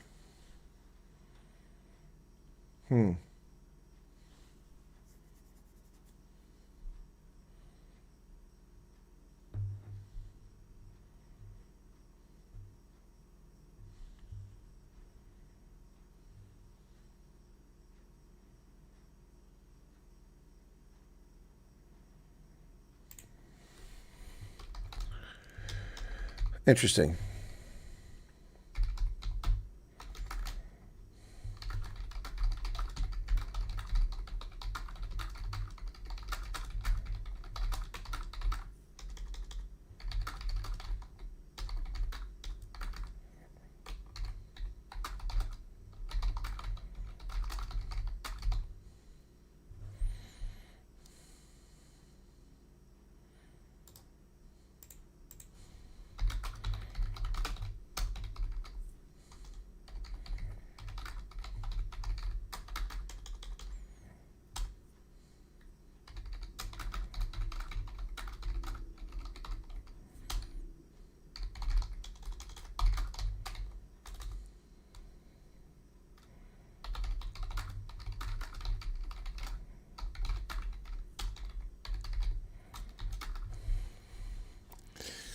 Can somebody stick my email address up there for the account real quick so I have to look it up?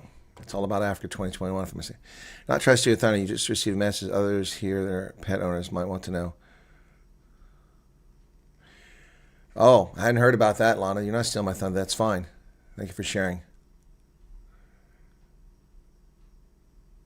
What happened in Darwin? Did a hurricane hit there or something? Very bad storm. Okay, thank you for that. You like the hat? Thank you. I appreciate it. That's the 3 of them I got.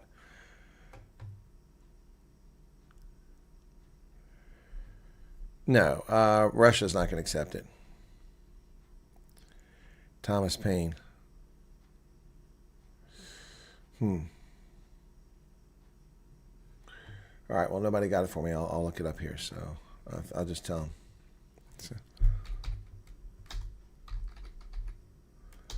Cyclone, yeah, that's what I figured.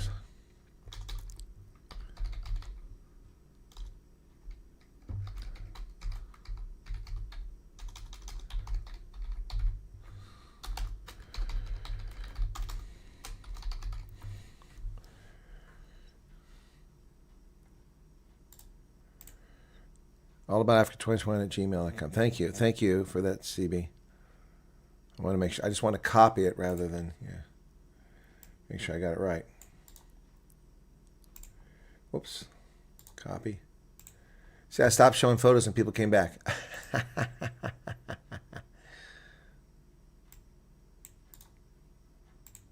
Yeah, I had it correct.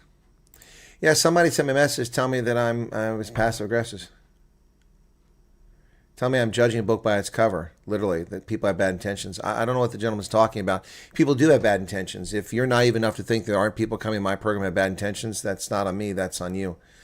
So I'm sorry to hear that that you were offended, whoever the person is. I'm not going to mention the name. Yep. Don't know what to tell you, man. Don't know what to tell you. People sending stuff to accounts I tell them not to send it to, and you expect to hear answers from me. You know, you don't hear from me. That's on you. That's on you. I got a full account there. I told people not to send things to accounts that I don't look at, and people still do it. And then they get upset because I don't respond. Told you not to do that, and you still do it. This account is full. I mean,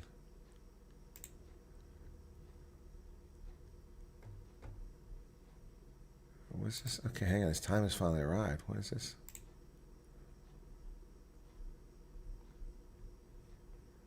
Oh, he sent me something that he wrote, and he wrote to me a few weeks later and said I was being passive aggressive because I didn't answer his email. Are you serious? Now I know it is. He said he wrote to me. We haven't talked since 2020. He wrote this to me, and I didn't respond. He wrote it on September 22nd when I was in England covering the World Cup. And then 3 weeks later, he said, I'm being passive aggressive. What the hell? Seriously?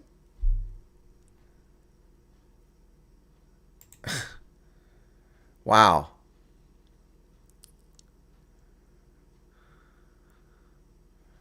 A DC server instead of WhatsApp. What do you mean instead of WhatsApp? I don't understand what you mean by it. Discord? Nah, Discord is a leftist outlet that censors people. I'm not messing with that. Okay, he didn't even send me the book. He just sent me a photograph of it. That's really weird. The gentleman wrote to me on, where's the next one at? Okay. October 4th. So September 22nd, he sent me a message telling me that he had finished his book. And then on October 4th, 10 days later, 2 weeks later, he wrote to me and said I'm being passive aggressive because I didn't check it.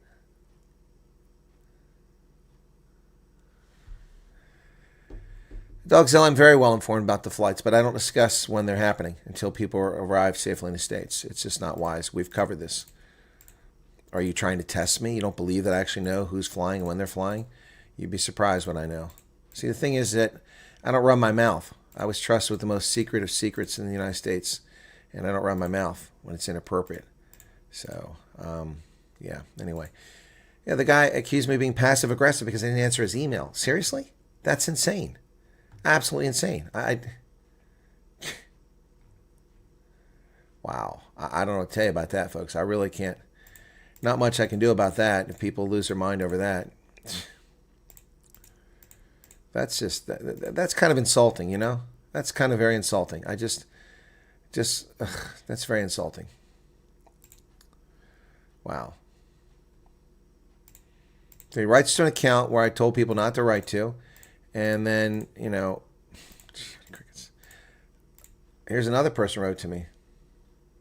Came across your address. Well, you can come across my address, but I haven't been in this account for a month and a half because it's been locked.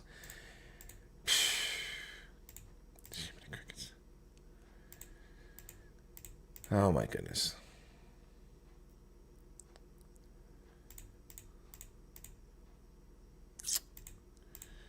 Wow. People kill me, man.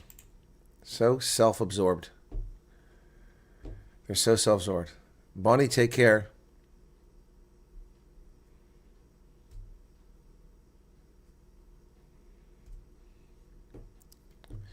Charles has come to realize they're very self-indulgent, aggressive, childish South Africans do not know how to conduct themselves. I agree. I agree. You know, you write to me in an account I didn't ask you to write to, and it's been 5 years since you contacted me. I don't have access to the account, and then you wait 10 days, you send me a nasty email calling me passive aggressive. I'm not sure what you want help with, Ryan Konya. Have you sent me an email or a WhatsApp that I need to look at? Don't describe what you need here. That's not going to be a good idea.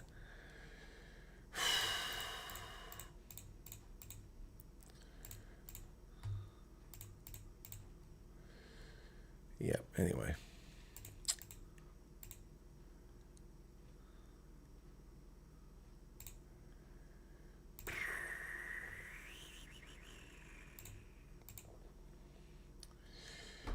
Yeah. Well, I mean, people get pissed off at me again because I don't know what to say, you know?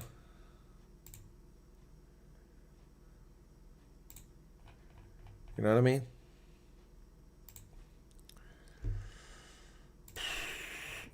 We all went on.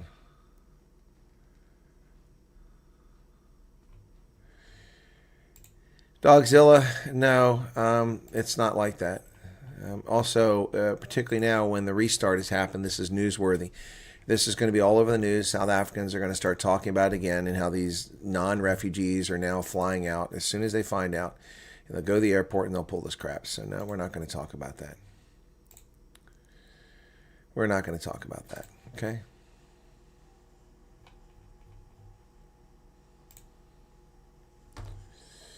Anyway.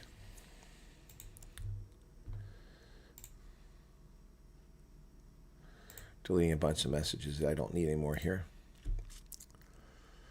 Joe Biden had brain aneurysm a long time. He probably, well, yeah, he probably had one. Who knows?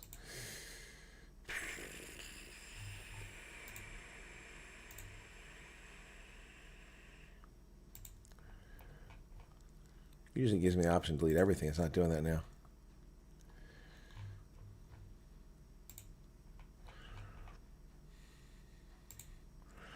Wants POV from flights, reporters will inundate them. Exactly.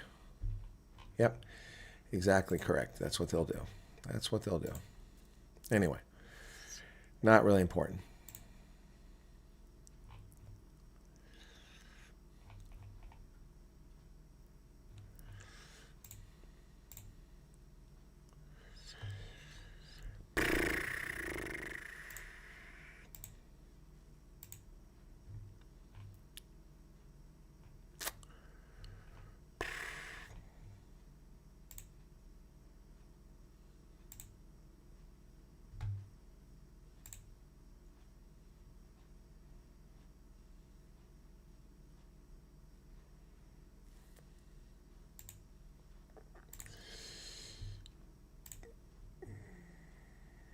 I think it's karma for taking showers with his daughter. Who are you talking about? Hey, Jules, what's going on?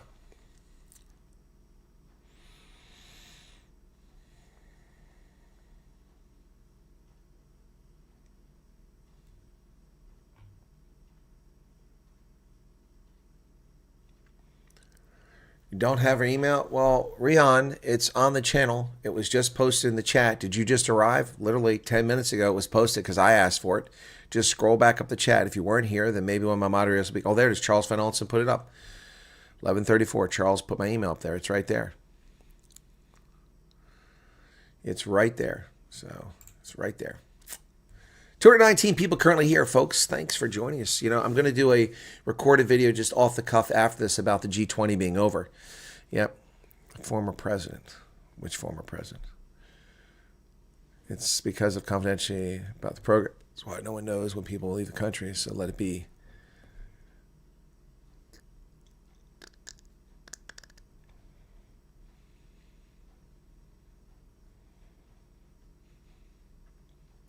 Don't see the point of people wanting to know when flights are out. No, because they just want to harm people. His only interest is harming people.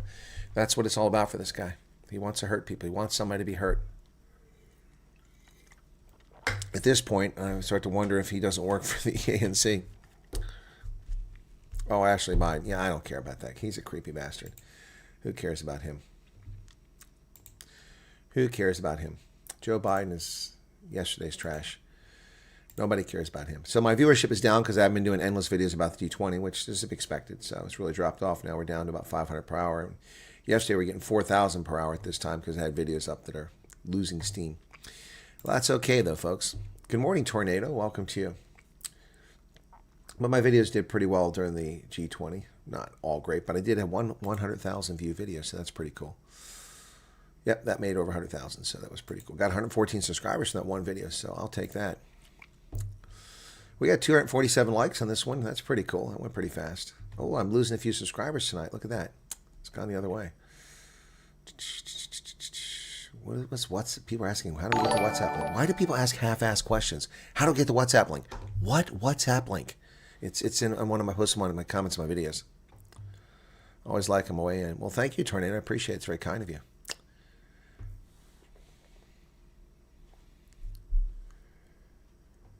Yep, Charles, they intentionally missed the fact the color couple was there.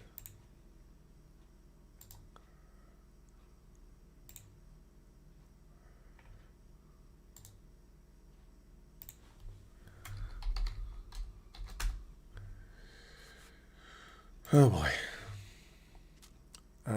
Something Blossom says, the only news I watch. Thank you for that. Yeah, 51 of intelligence officials said Hunter Biden's laptop was fake. Yep, that's right. That's right. They sure did, didn't they?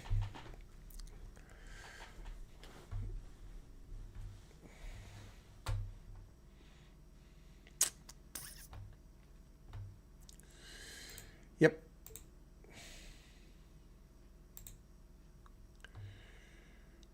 Google's not playing nice here. Taking a long time low. Johan, Johan, where you going, man? Duty calls. Okay, well, you got duty, man. You got to do what you got to do. You got to do what you got to do. Got to do what you got to do. What is this?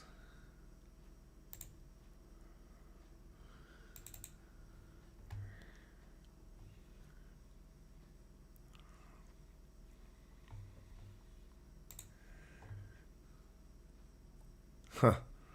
That's interesting. Somebody sent me a message in October. That I never saw. Yep. Oh, well, people just don't learn. They keep sending me stuff.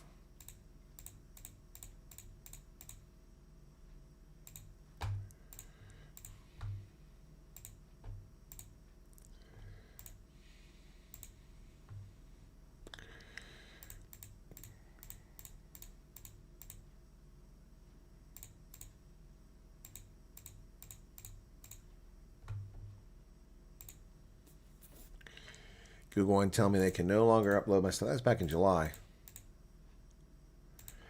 Urgent assistance. Someone wrote to me in July in this account about refugees. Again, folks, you're in your own boat here. You're sending stuff to places I never asked you to send it to. Why do people do that? Why do people do that? You're having trouble getting in touch because you can't follow directions. Dear Colonel Wyatt, I keep trying to reach out to you as you invite Afrikaners who need assistance. No, I didn't invite anybody. We're in the U.S. I urgently need some help and I have trouble getting in touch with you. I've tried for several months on various platforms. Well, you haven't come in my chat. See, I'm sorry. I have no empathy. There's nothing I can do to help you. You don't have the courtesy to come to my program and you write to me messages I don't even know about. I don't know what to tell these people. I don't know what to tell these people. That was someone wrote to me in July, several months. I can't. It's hard having empathy for people like that. These are people that don't follow my channel, and they all lie. Oh, I watch all your videos. I've been watching you since. Bullshit. You don't know anything. You would know. Every freaking show, somebody puts the email address in here. Every show, my mods put the email address in here. If I don't answer email in that account, then that's different. But you're writing to an account I said don't write to. Utter nonsense. That stuff just pisses me off. It really does piss me off. Because then I'm supposed to feel guilty because I didn't answer your questions. No, I don't feel guilty. I'm not. Homie, don't play that game anymore. I'm tired of people pulling this crap, It's just utter nonsense. July, look at that. I'm looking to see if there's any more here from anybody who wrote me about refugees. Oh, here's another one. This one's from July 15th.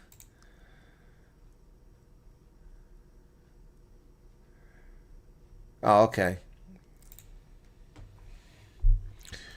This is not someone asking for help.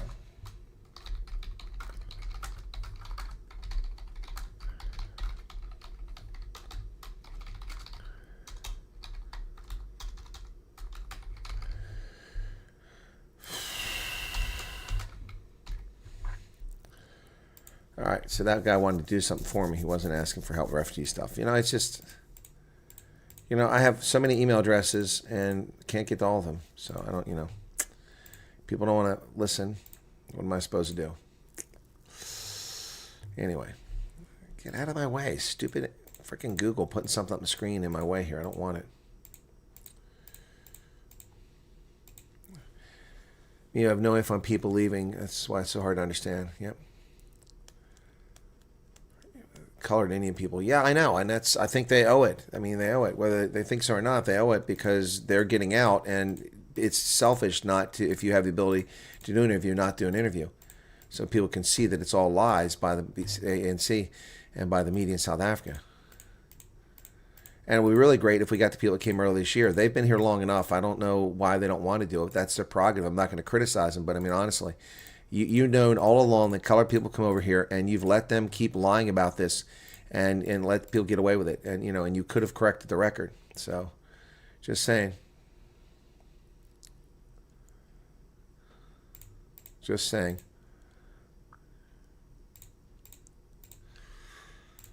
Just saying. Anyway.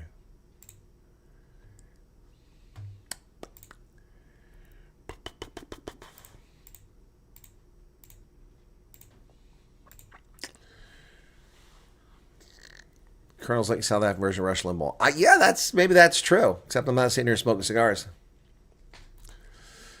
So much going on, and one does not know you have the correct information unless you go scouting around. Oops, accidentally appears. Perhaps they feel safer leaving the target on someone else back. Yeah, that's probably true.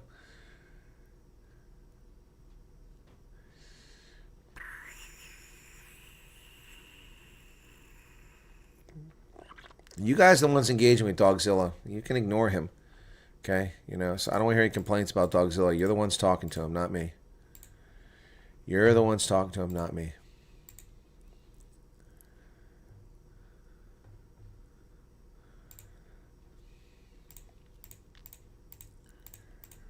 Okay? You're the ones doing it, not me. Just saying. Just saying. Anyway.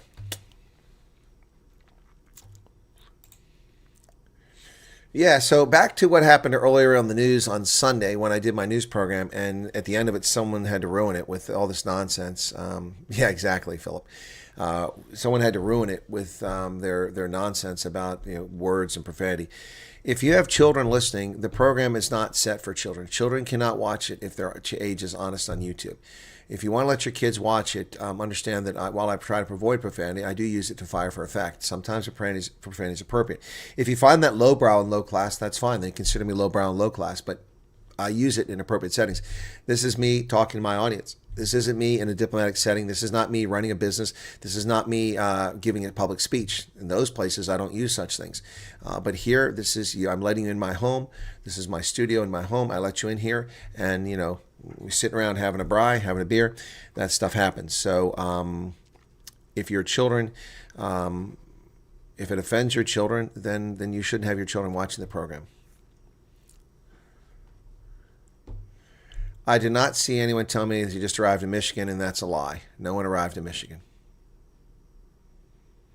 No one arrived in Michigan. Someone arrived in Michigan a few months ago, but no one just arrived in Michigan. Not if they're a refugee.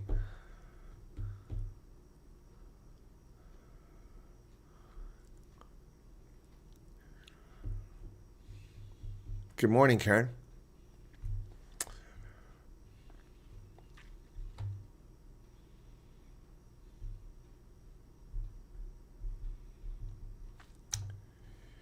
Dogzilla, okay. Oh, man, this guy just really wants a timeout, doesn't he? Just really wants a timeout. Just really wants a timeout. He wants to show how special and important he is. Dogzilla, why don't you make your own channel? Why don't you make your own channel? Make your own channel. Tell people about your excellence and how much you know about the world and how smart you are. Go ahead. We'd love to see it. We'd love to see it. I'm just kidding. Nobody's going to watch. Leighton him Ganil. What the heck is that? What is that? That's a strange username, man. Wow, that is a strange username. Oh, you want me to fire for effect? I'm not in the mood to fire for effect right now. Sumari says that children thing annoys me. Kids hear worse things at school. Yeah. Yeah. Well, the whole thing annoyed me because it's very disrespectful. I have people that I've done a lot for, that I've treated very respectfully. When other people were being abusive, I've stopped my viewers from being abusive to people in the chat for whatever reason, because people being turds. I've had people write things to me complaining about other people which are unfounded, and I simply ignore those things or tell them to take a hike. I've defended the people who told me they're leaving the chat. I'm out of here. I'm leaving your channel. You know what? That is very selfish and self-centered and just really egotistical, the people doing that they're upset because something in the chat hurt their fanny. I didn't even see it. I went back 30 minutes. None of it was there. It was a complete lie. People tell me the unbeliever word was typed in the chat. It wasn't. The letter K was typed in there, but I can't block K. Just look here. I mean, all these words have K in them. You can't block the word K. Then you block every word. People can't type anything. And to leave my channel because you're too lazy to block someone's comments, all of you can block someone's comments. You just click on it, block the person. Simple as that. So that kind of torqued, that really twisted my nipples in a spot that really made me mad.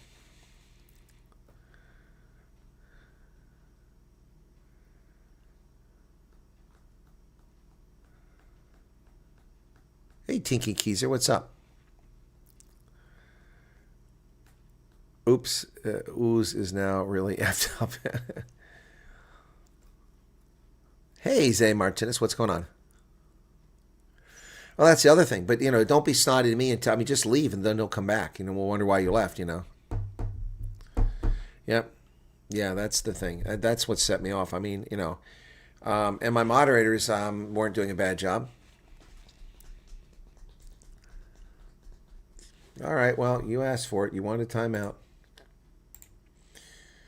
You got a timeout. You just can't resist it, can you?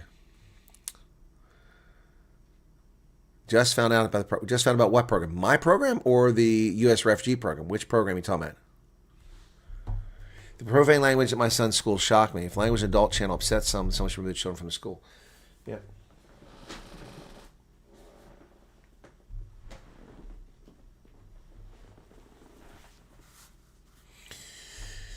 Yeah. 4 years of mass invasion. I say this is better things to think about. Agreed, Holden. Zay Martinez, what did you just find out about what program? This channel or the refugee program? I'm curious.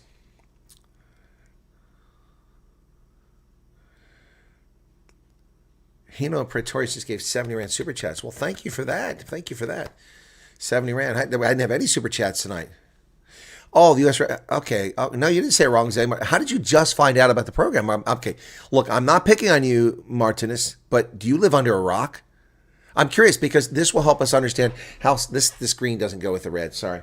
Will help us understand what the heck is going on and how people don't know about this program. I mean, honestly, I want to find out about that. Please tell me how you just now found out about it 10 months after Trump announced it. I'm curious. Were you out of the country or you're busy working your tail off? Did you not know about it? I'm curious. You just found out on TikTok? Wow. And what did you find out on TikTok? Thanks for sharing. You were Hister and me. I was. People cause unnecessary drama. They did cause unnecessary drama.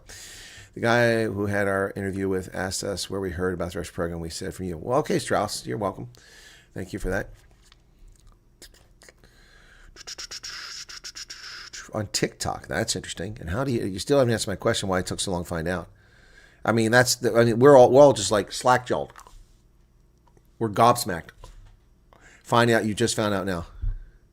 Personal things. Okay, that's fine, Zan Martinez. There's lots of reasons why people don't know. The media in South Africa has been lying about it too, so a lot of people think it's for farmers. A lot of South Africans think the program is for farmers. Nope. Other South Africans think it's for Afrikaners. Nope. And then, of course, the racists in the ANC and the foreign minister lies about this, and then Fikile Mbalula lies about it, and Cyril Ramaphosa lies about it. And the media lie about it, saying that it's for whites. It's not. It's not. It's for racial minorities suffering unjust racial persecution in South Africa. Done and dusted, simple, and finished and clear. They think it's all BS. Well, good. Then they can stay behind and suffer. That's their problem, not mine. They don't listen to the news. The number of times I hear people state that ignorance is bliss is ridiculous. Well, ignorance will lead you to suffer a gruesome death at the hands of racists. I can't help people with that. No, I wouldn't be surprised, Alan. I'm surprised how many people don't know who I am. He stays in Velcom. Unfortunately, kids hear so much worse language in the day-to-day living. We're not trying to expose our kids to it, but I have a short fuse and got a potty mouth. Fortunately, my kids don't use such language. So that's good, Alexander, that they don't use it. Nothing does surprise me. Nothing does surprise me. Yeah, it is shocking though that someone's just finding out.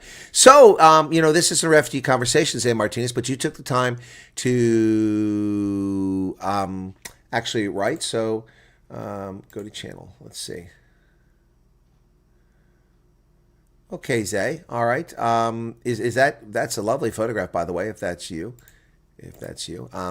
So do you have any questions? This isn't a refugee chat, but I'm happy to answer any questions for you. If this is a person knows nothing about this, well, you didn't see what it's all about if you came across Lily. Lily knows what's from her perspective. Lily is a refugee who's in the United States. She knows her perspective. She doesn't know everything. So you got any questions? I'll be happy to answer them. Don't ruin my joy here, Conrad, and send her to the embassy website. I'll do that before we're done. That can be the reason. My sister is very sensitive and stopped listening to the news due to her heart condition.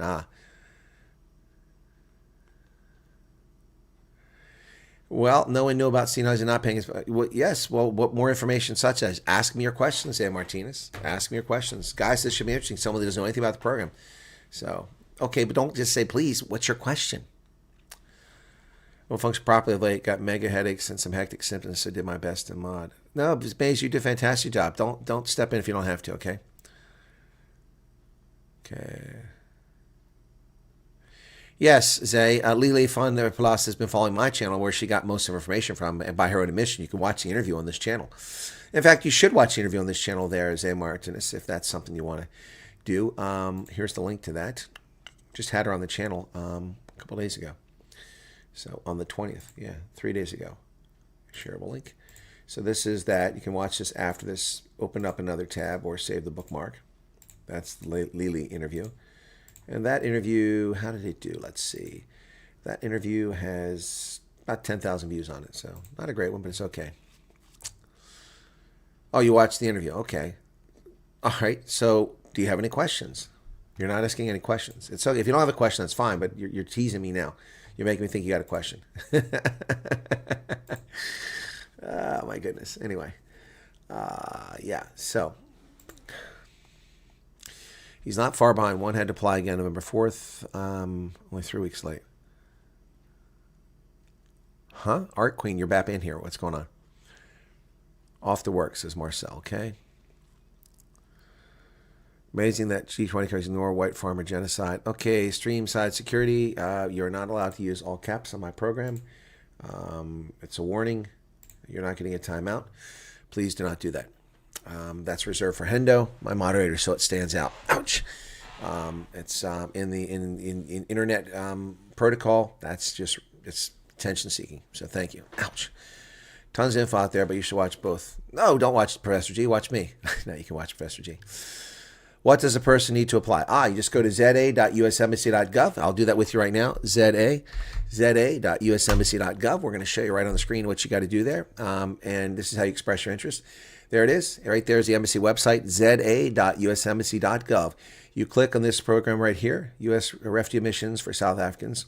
You click on this. Based on your photograph, I don't mean to be presumptuous, but you appear to be colored, which would make you eligible. Here it is. November 4th, it was updated.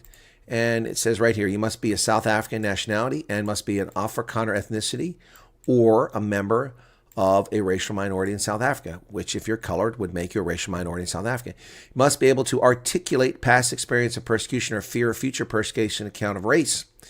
And you can do that. There you go. Must be 18 years of age and or being referred by a parent as defined by the Immigration Nationality Act. And you must be living inside South Africa. There you go. That's it. Are you 18 years of age? Are you a South African national? Are you an Afrikaner or a racial minority? And you're good to go. Good to go. And when you get to that page, what you do there, Zay Martinez, is you have to fill out this little thing down to the process. Make sure you read everything. It takes about 8 to 9 hours to fill this form out. You can save it as you go along. This U.S. Refugee Assistance Refugee Assistance Program Intake Questionnaire. You click on that link, and it takes you to this. Give it a moment. There you go. Welcome to U.S. Refugee Admissions Program Intake Questionnaire. So You have to read all these instructions carefully. Read all the instructions carefully. I'm going to say it again. Read all the instructions carefully. Okay? And then answer these questions down here. Boom. Are you an applicant? Are you South African national? Yes. Is the applicant of Afrikaner ethnicity or racial minority? Yes. Can the applicant claim a fear of past or future persecution? Yes. Does the applicant currently reside in South Africa? Yes. Are you at least 18 years old? Yes. Push the button to submit. Boom, boom, boom. And you go. I can't do that because I'm not going to submit a fraudulent one. If your link expires because of time, you come up here and click on this, request a new link. And that's how you do it, Zay Martinez. Very simple. Very simple. Very simple. If you're suffering from unjust racial discrimination or persecution, you should consider this. I'm not asking you to come to America. I don't want anybody to come here. Don't want anybody to not come here. It's none of my business. Oh, boy. State security. You're welcome, state security.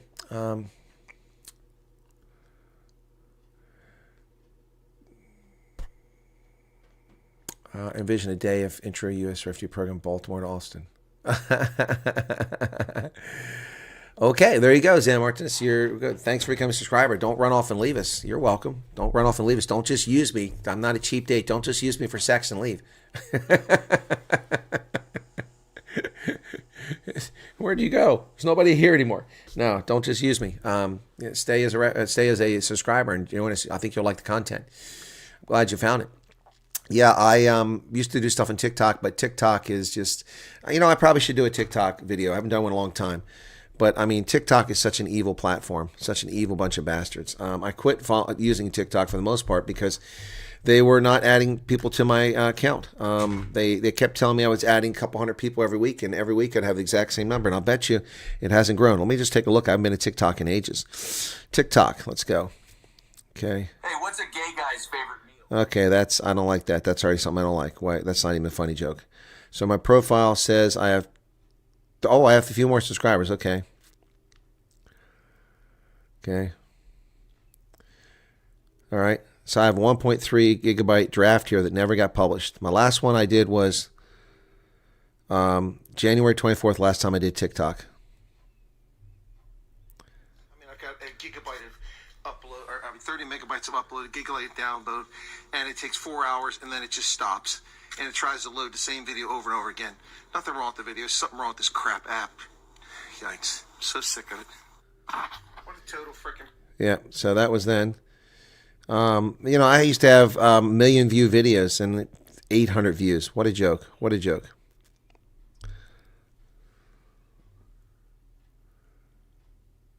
Where's the sound on that? Sound removed. Why is the sound removed?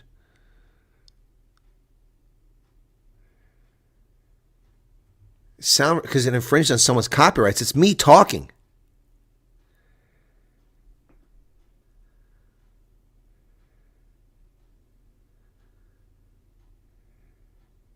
This is crap. It's me talking in the video. Sound removed because it infringes someone's copyright. It's my video. There's no sound. The only sound I would have put on here would have been sound that TikTok puts on here. You can add sound from TikTok. What a crock. See, this is why I don't use TikTok. Sound removed. What a communist app, man. That's my video. It's me talking. What sound is someone's copyright? That's me talking. It's ridiculous.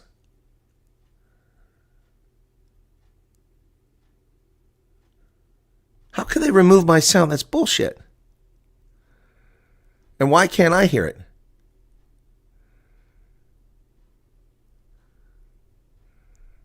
Screw you, TikTok. What a bunch of asses. Unbelievable. Hello, ladies and gentlemen. Welcome back once again to the program. Today I was enlightened. I learned something from the genius, the political scientist, the historian, the academic tower of knowledge that is, of course, Julius Selo Malema. Malema told us today that the Springboks are evil. That's right. Let me read some of his comments today from this towering intellectual genius. Economic freedom fighters leader Julius Malema has called for the downfall of the South African rugby. I mean, this is why I don't do TikTok. I haven't done it in ages. So I haven't put anything on since January.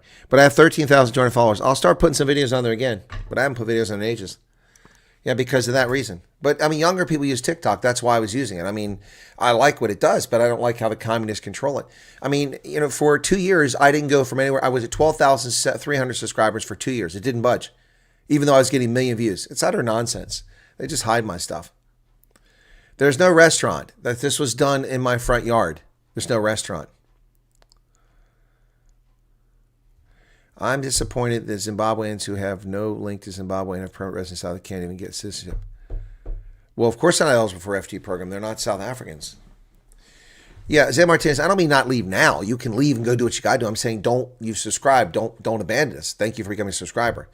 Yeah, a lot of people become subscribers, hear what they want to hear, and then they unsubscribe. I'm like, what, that's selfish. Help us grow the channel. Okay, so where are we at? Well, 2 hours. Man, it just, time slips away, doesn't it? No, you're misunderstanding me, Zé Martinez. That we're separated by a common language, English. But the problem is, ek praat nie Afrikaans nie.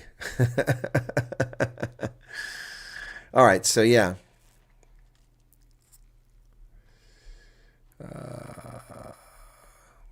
Maybe viewer sabotage you. It is. No, that happens a lot. That's the other thing. I used to do lives on TikTok, and I had thousands of people watching it, and then someone didn't like what I had to say, and they reported me, and without even checking it, they just disconnected my live, and I couldn't live for like a few days. It was ridiculous. Yep. Chinese projected guilt. It is daft. It says it right there. The sound's removed. There's no sound in there. It's me.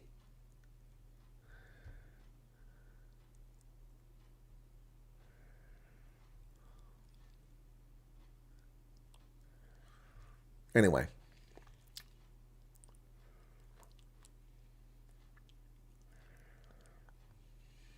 I think I'm caught up now.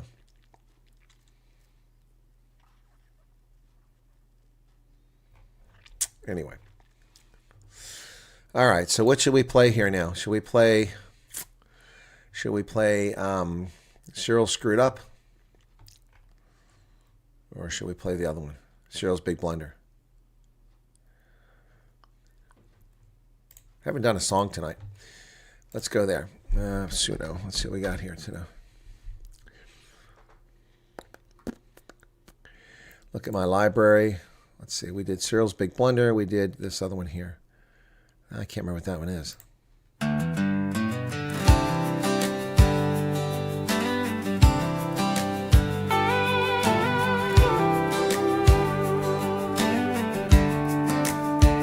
Sunrise over DC, coffee in my hand. Saw the headlines from a faraway land, South Africa's politicos running their mouth again about America and me. Where does it all end? They're about a whole year of the same old tune, name calling in tall tales beneath the African moon. Oh, it's more trash in the USA, I declare, while their own folks are struggling beyond all compare, pointing fingers outward, ignoring what's inside. For Afrikaners and minorities, nowhere left to hide. Well, this cowboy's had enough, patience wearing thin, gonna tell the world the truth. Where do I begin? They talk about freedom and justice for all, while their own people are answering a different call. Farmers on their homesteads, living in fear and dread.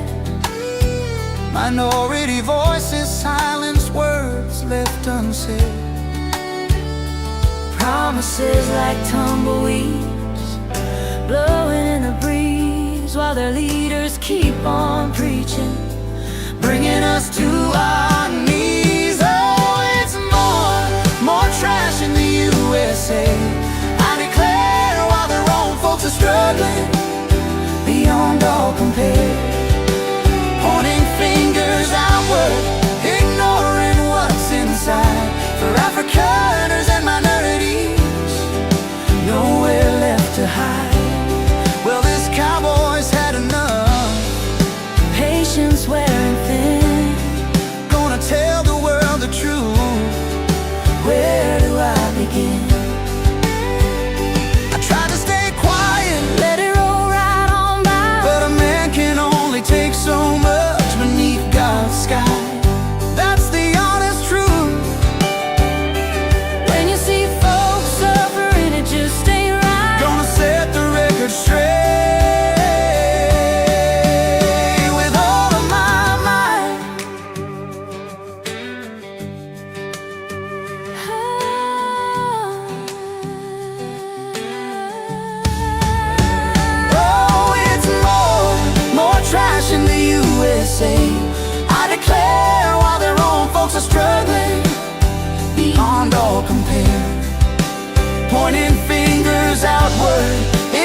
USA. But the truth will find its way. Pretoria, listen up to what I gotta say. God bless America, come what may. Come what may.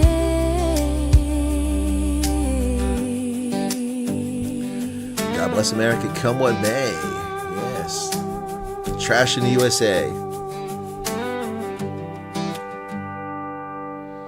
Well, as a consequence of Trash in the USA, there was no USA in RSA for this summit.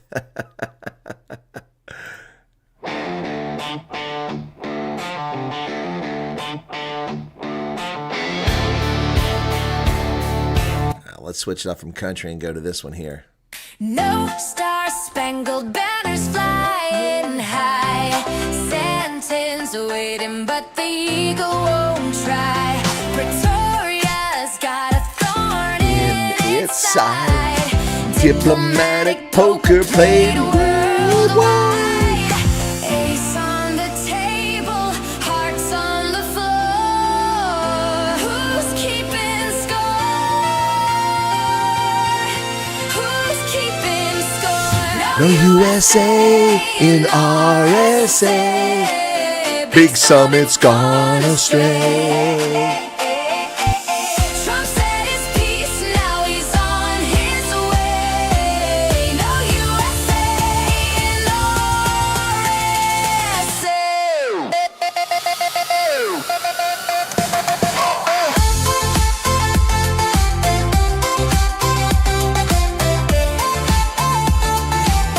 No USA in RSA.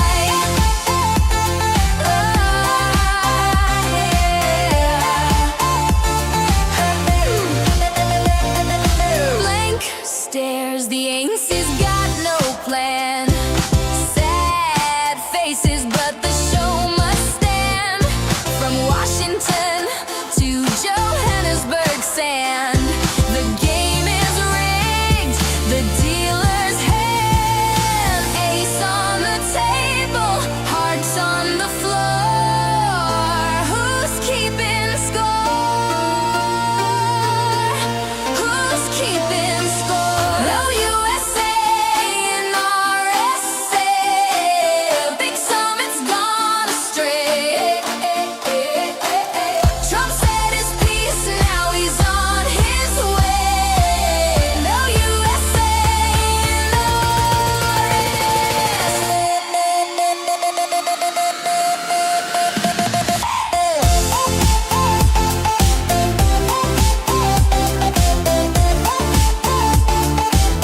No USA in RSA.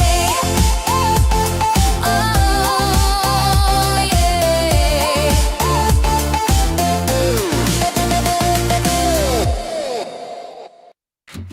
Stupid people should wear signs, neon bright, so we can find a way to dodge their tangled mess, avoid their chaos more, say less. Wear a sign, wear a sign. Save me from your twisted line. Wear a sign, wear a sign. Nada, nada, don't waste your time. Politicians dance and spin, blatant lies with a practiced grin. Blame the moon, blame the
Well, this one's for our refugees relocated to America living in Twin Falls, Idaho. This one's Twin Falls Delight, folks. Twin Falls Delight.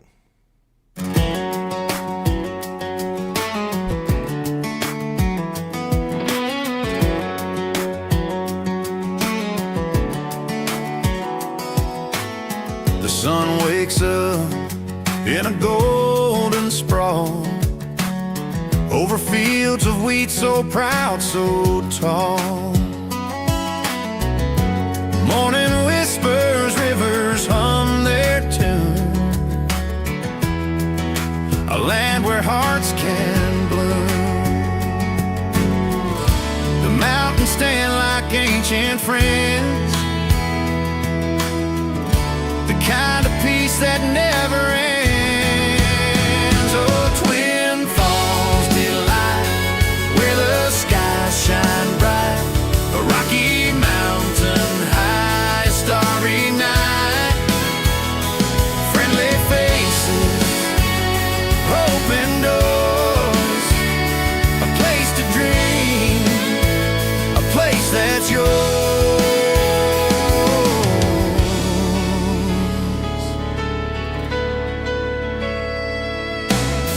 Main streets alive, laughter fills the air, dreams right on the breeze without a care.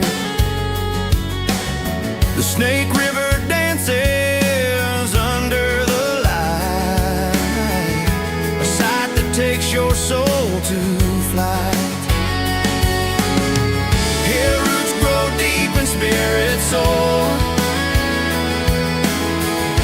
a little heaven forevermore.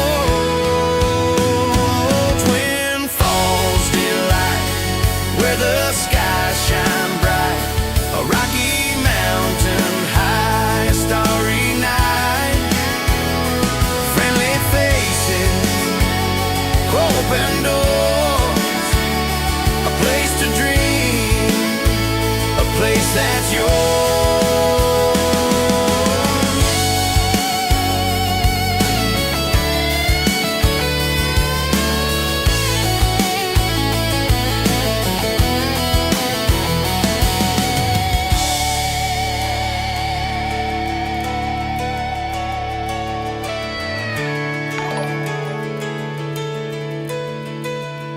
Oh, Twin Falls Delight, where the skies shine bright, a Rocky Mountain high, a starry night, friendly faces, open doors, a place to dream, a place that's yours.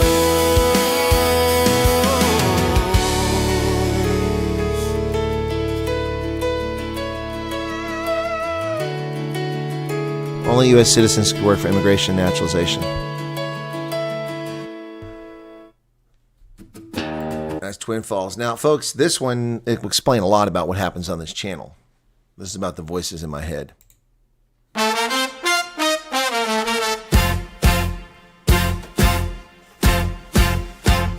The voices whisper, soft as rain, each one dances in my brain. Am I crazy or just free? Tell me now, what do you see? It's getting crowded in my head. Oh yeah, they laugh, they sing, they paint it red.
A golden sound, they echo deep, they spin around. Voices dance a reggae beat.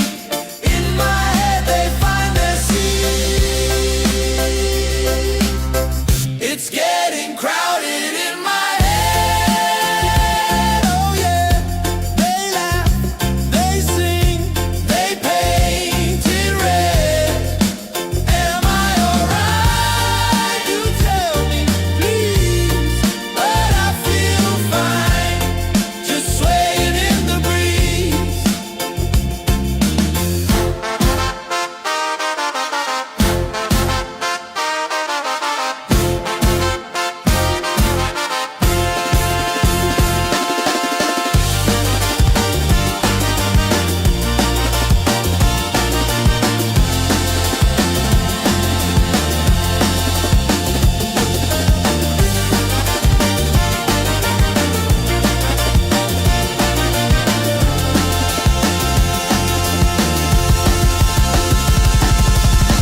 It's getting crowded in my head. But now, folks, this is a tribute song to the one and only, the maestro himself.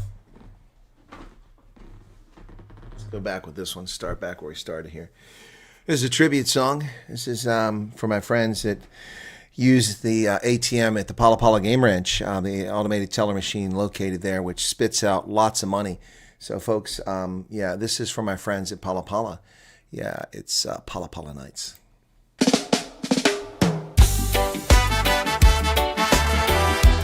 Gotta love that reggae beat, the island sound, yeah man, Jamaica. DJ Silver Eagle live on Chris Wyatt Reports. Money stuffed in my sofa, a treasure untold. Shira's got a game ranch, stories unfold. Pala Pala, ritzy joint, glimmer and gold. Stay overnight, don't you stray. Couch cushions hide a rainy day. Pala Pala, where the secrets play. Under the cushions, the cash will stay. Pala Pala, don't give it away. Rainy day, rainy day. Hey.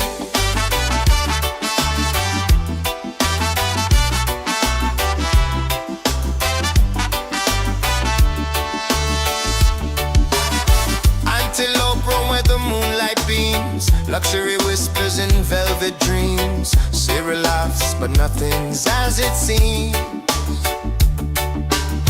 Game of chance or a clever scheme. Hidden fortune stitched in the seam. You'll never know till you're caught in the stream. Pala Pala, where the secrets play. Under the cushions, the cash will stay. Pala Pala, don't give it away. Rainy day, rainy day.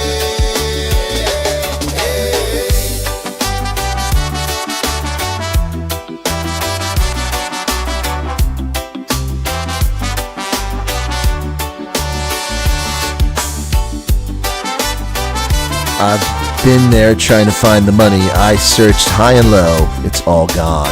Have to wait for the next delivery. At Pala Pala. Pala Pala, where the secrets play. Under the cushions, the cash will stay. Pala Pala, don't give it away. Rainy day, rainy day. Hey. Pala Pala Nights, DJ Silver Eagle. Yeah, this music is all available on YouTube, Spotify, and iTunes, the Apple Store. Yeah, I do like reggae, but it's not my favorite genre. I do love reggae.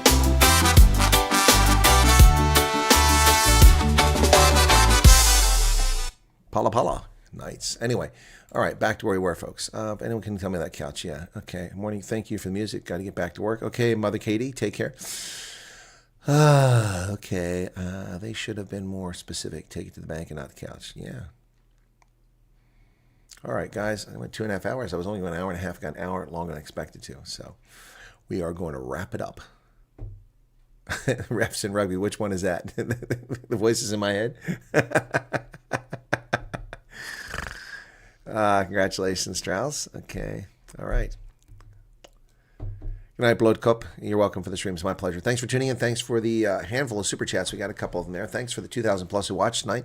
And for anyone who tunes in after the fact, thank you all for being here. So I do appreciate your support for the channel. I'm going to record a video now about the G20. And yep, so I'll load it up when I'm done. It's going to be off the cuff, no prepared, no notes. Just going to talk about it, okay? And we'll see how that one goes, all right? And hopefully people will watch it because I need some more views. Cheers, everybody. Have a good night. Be well.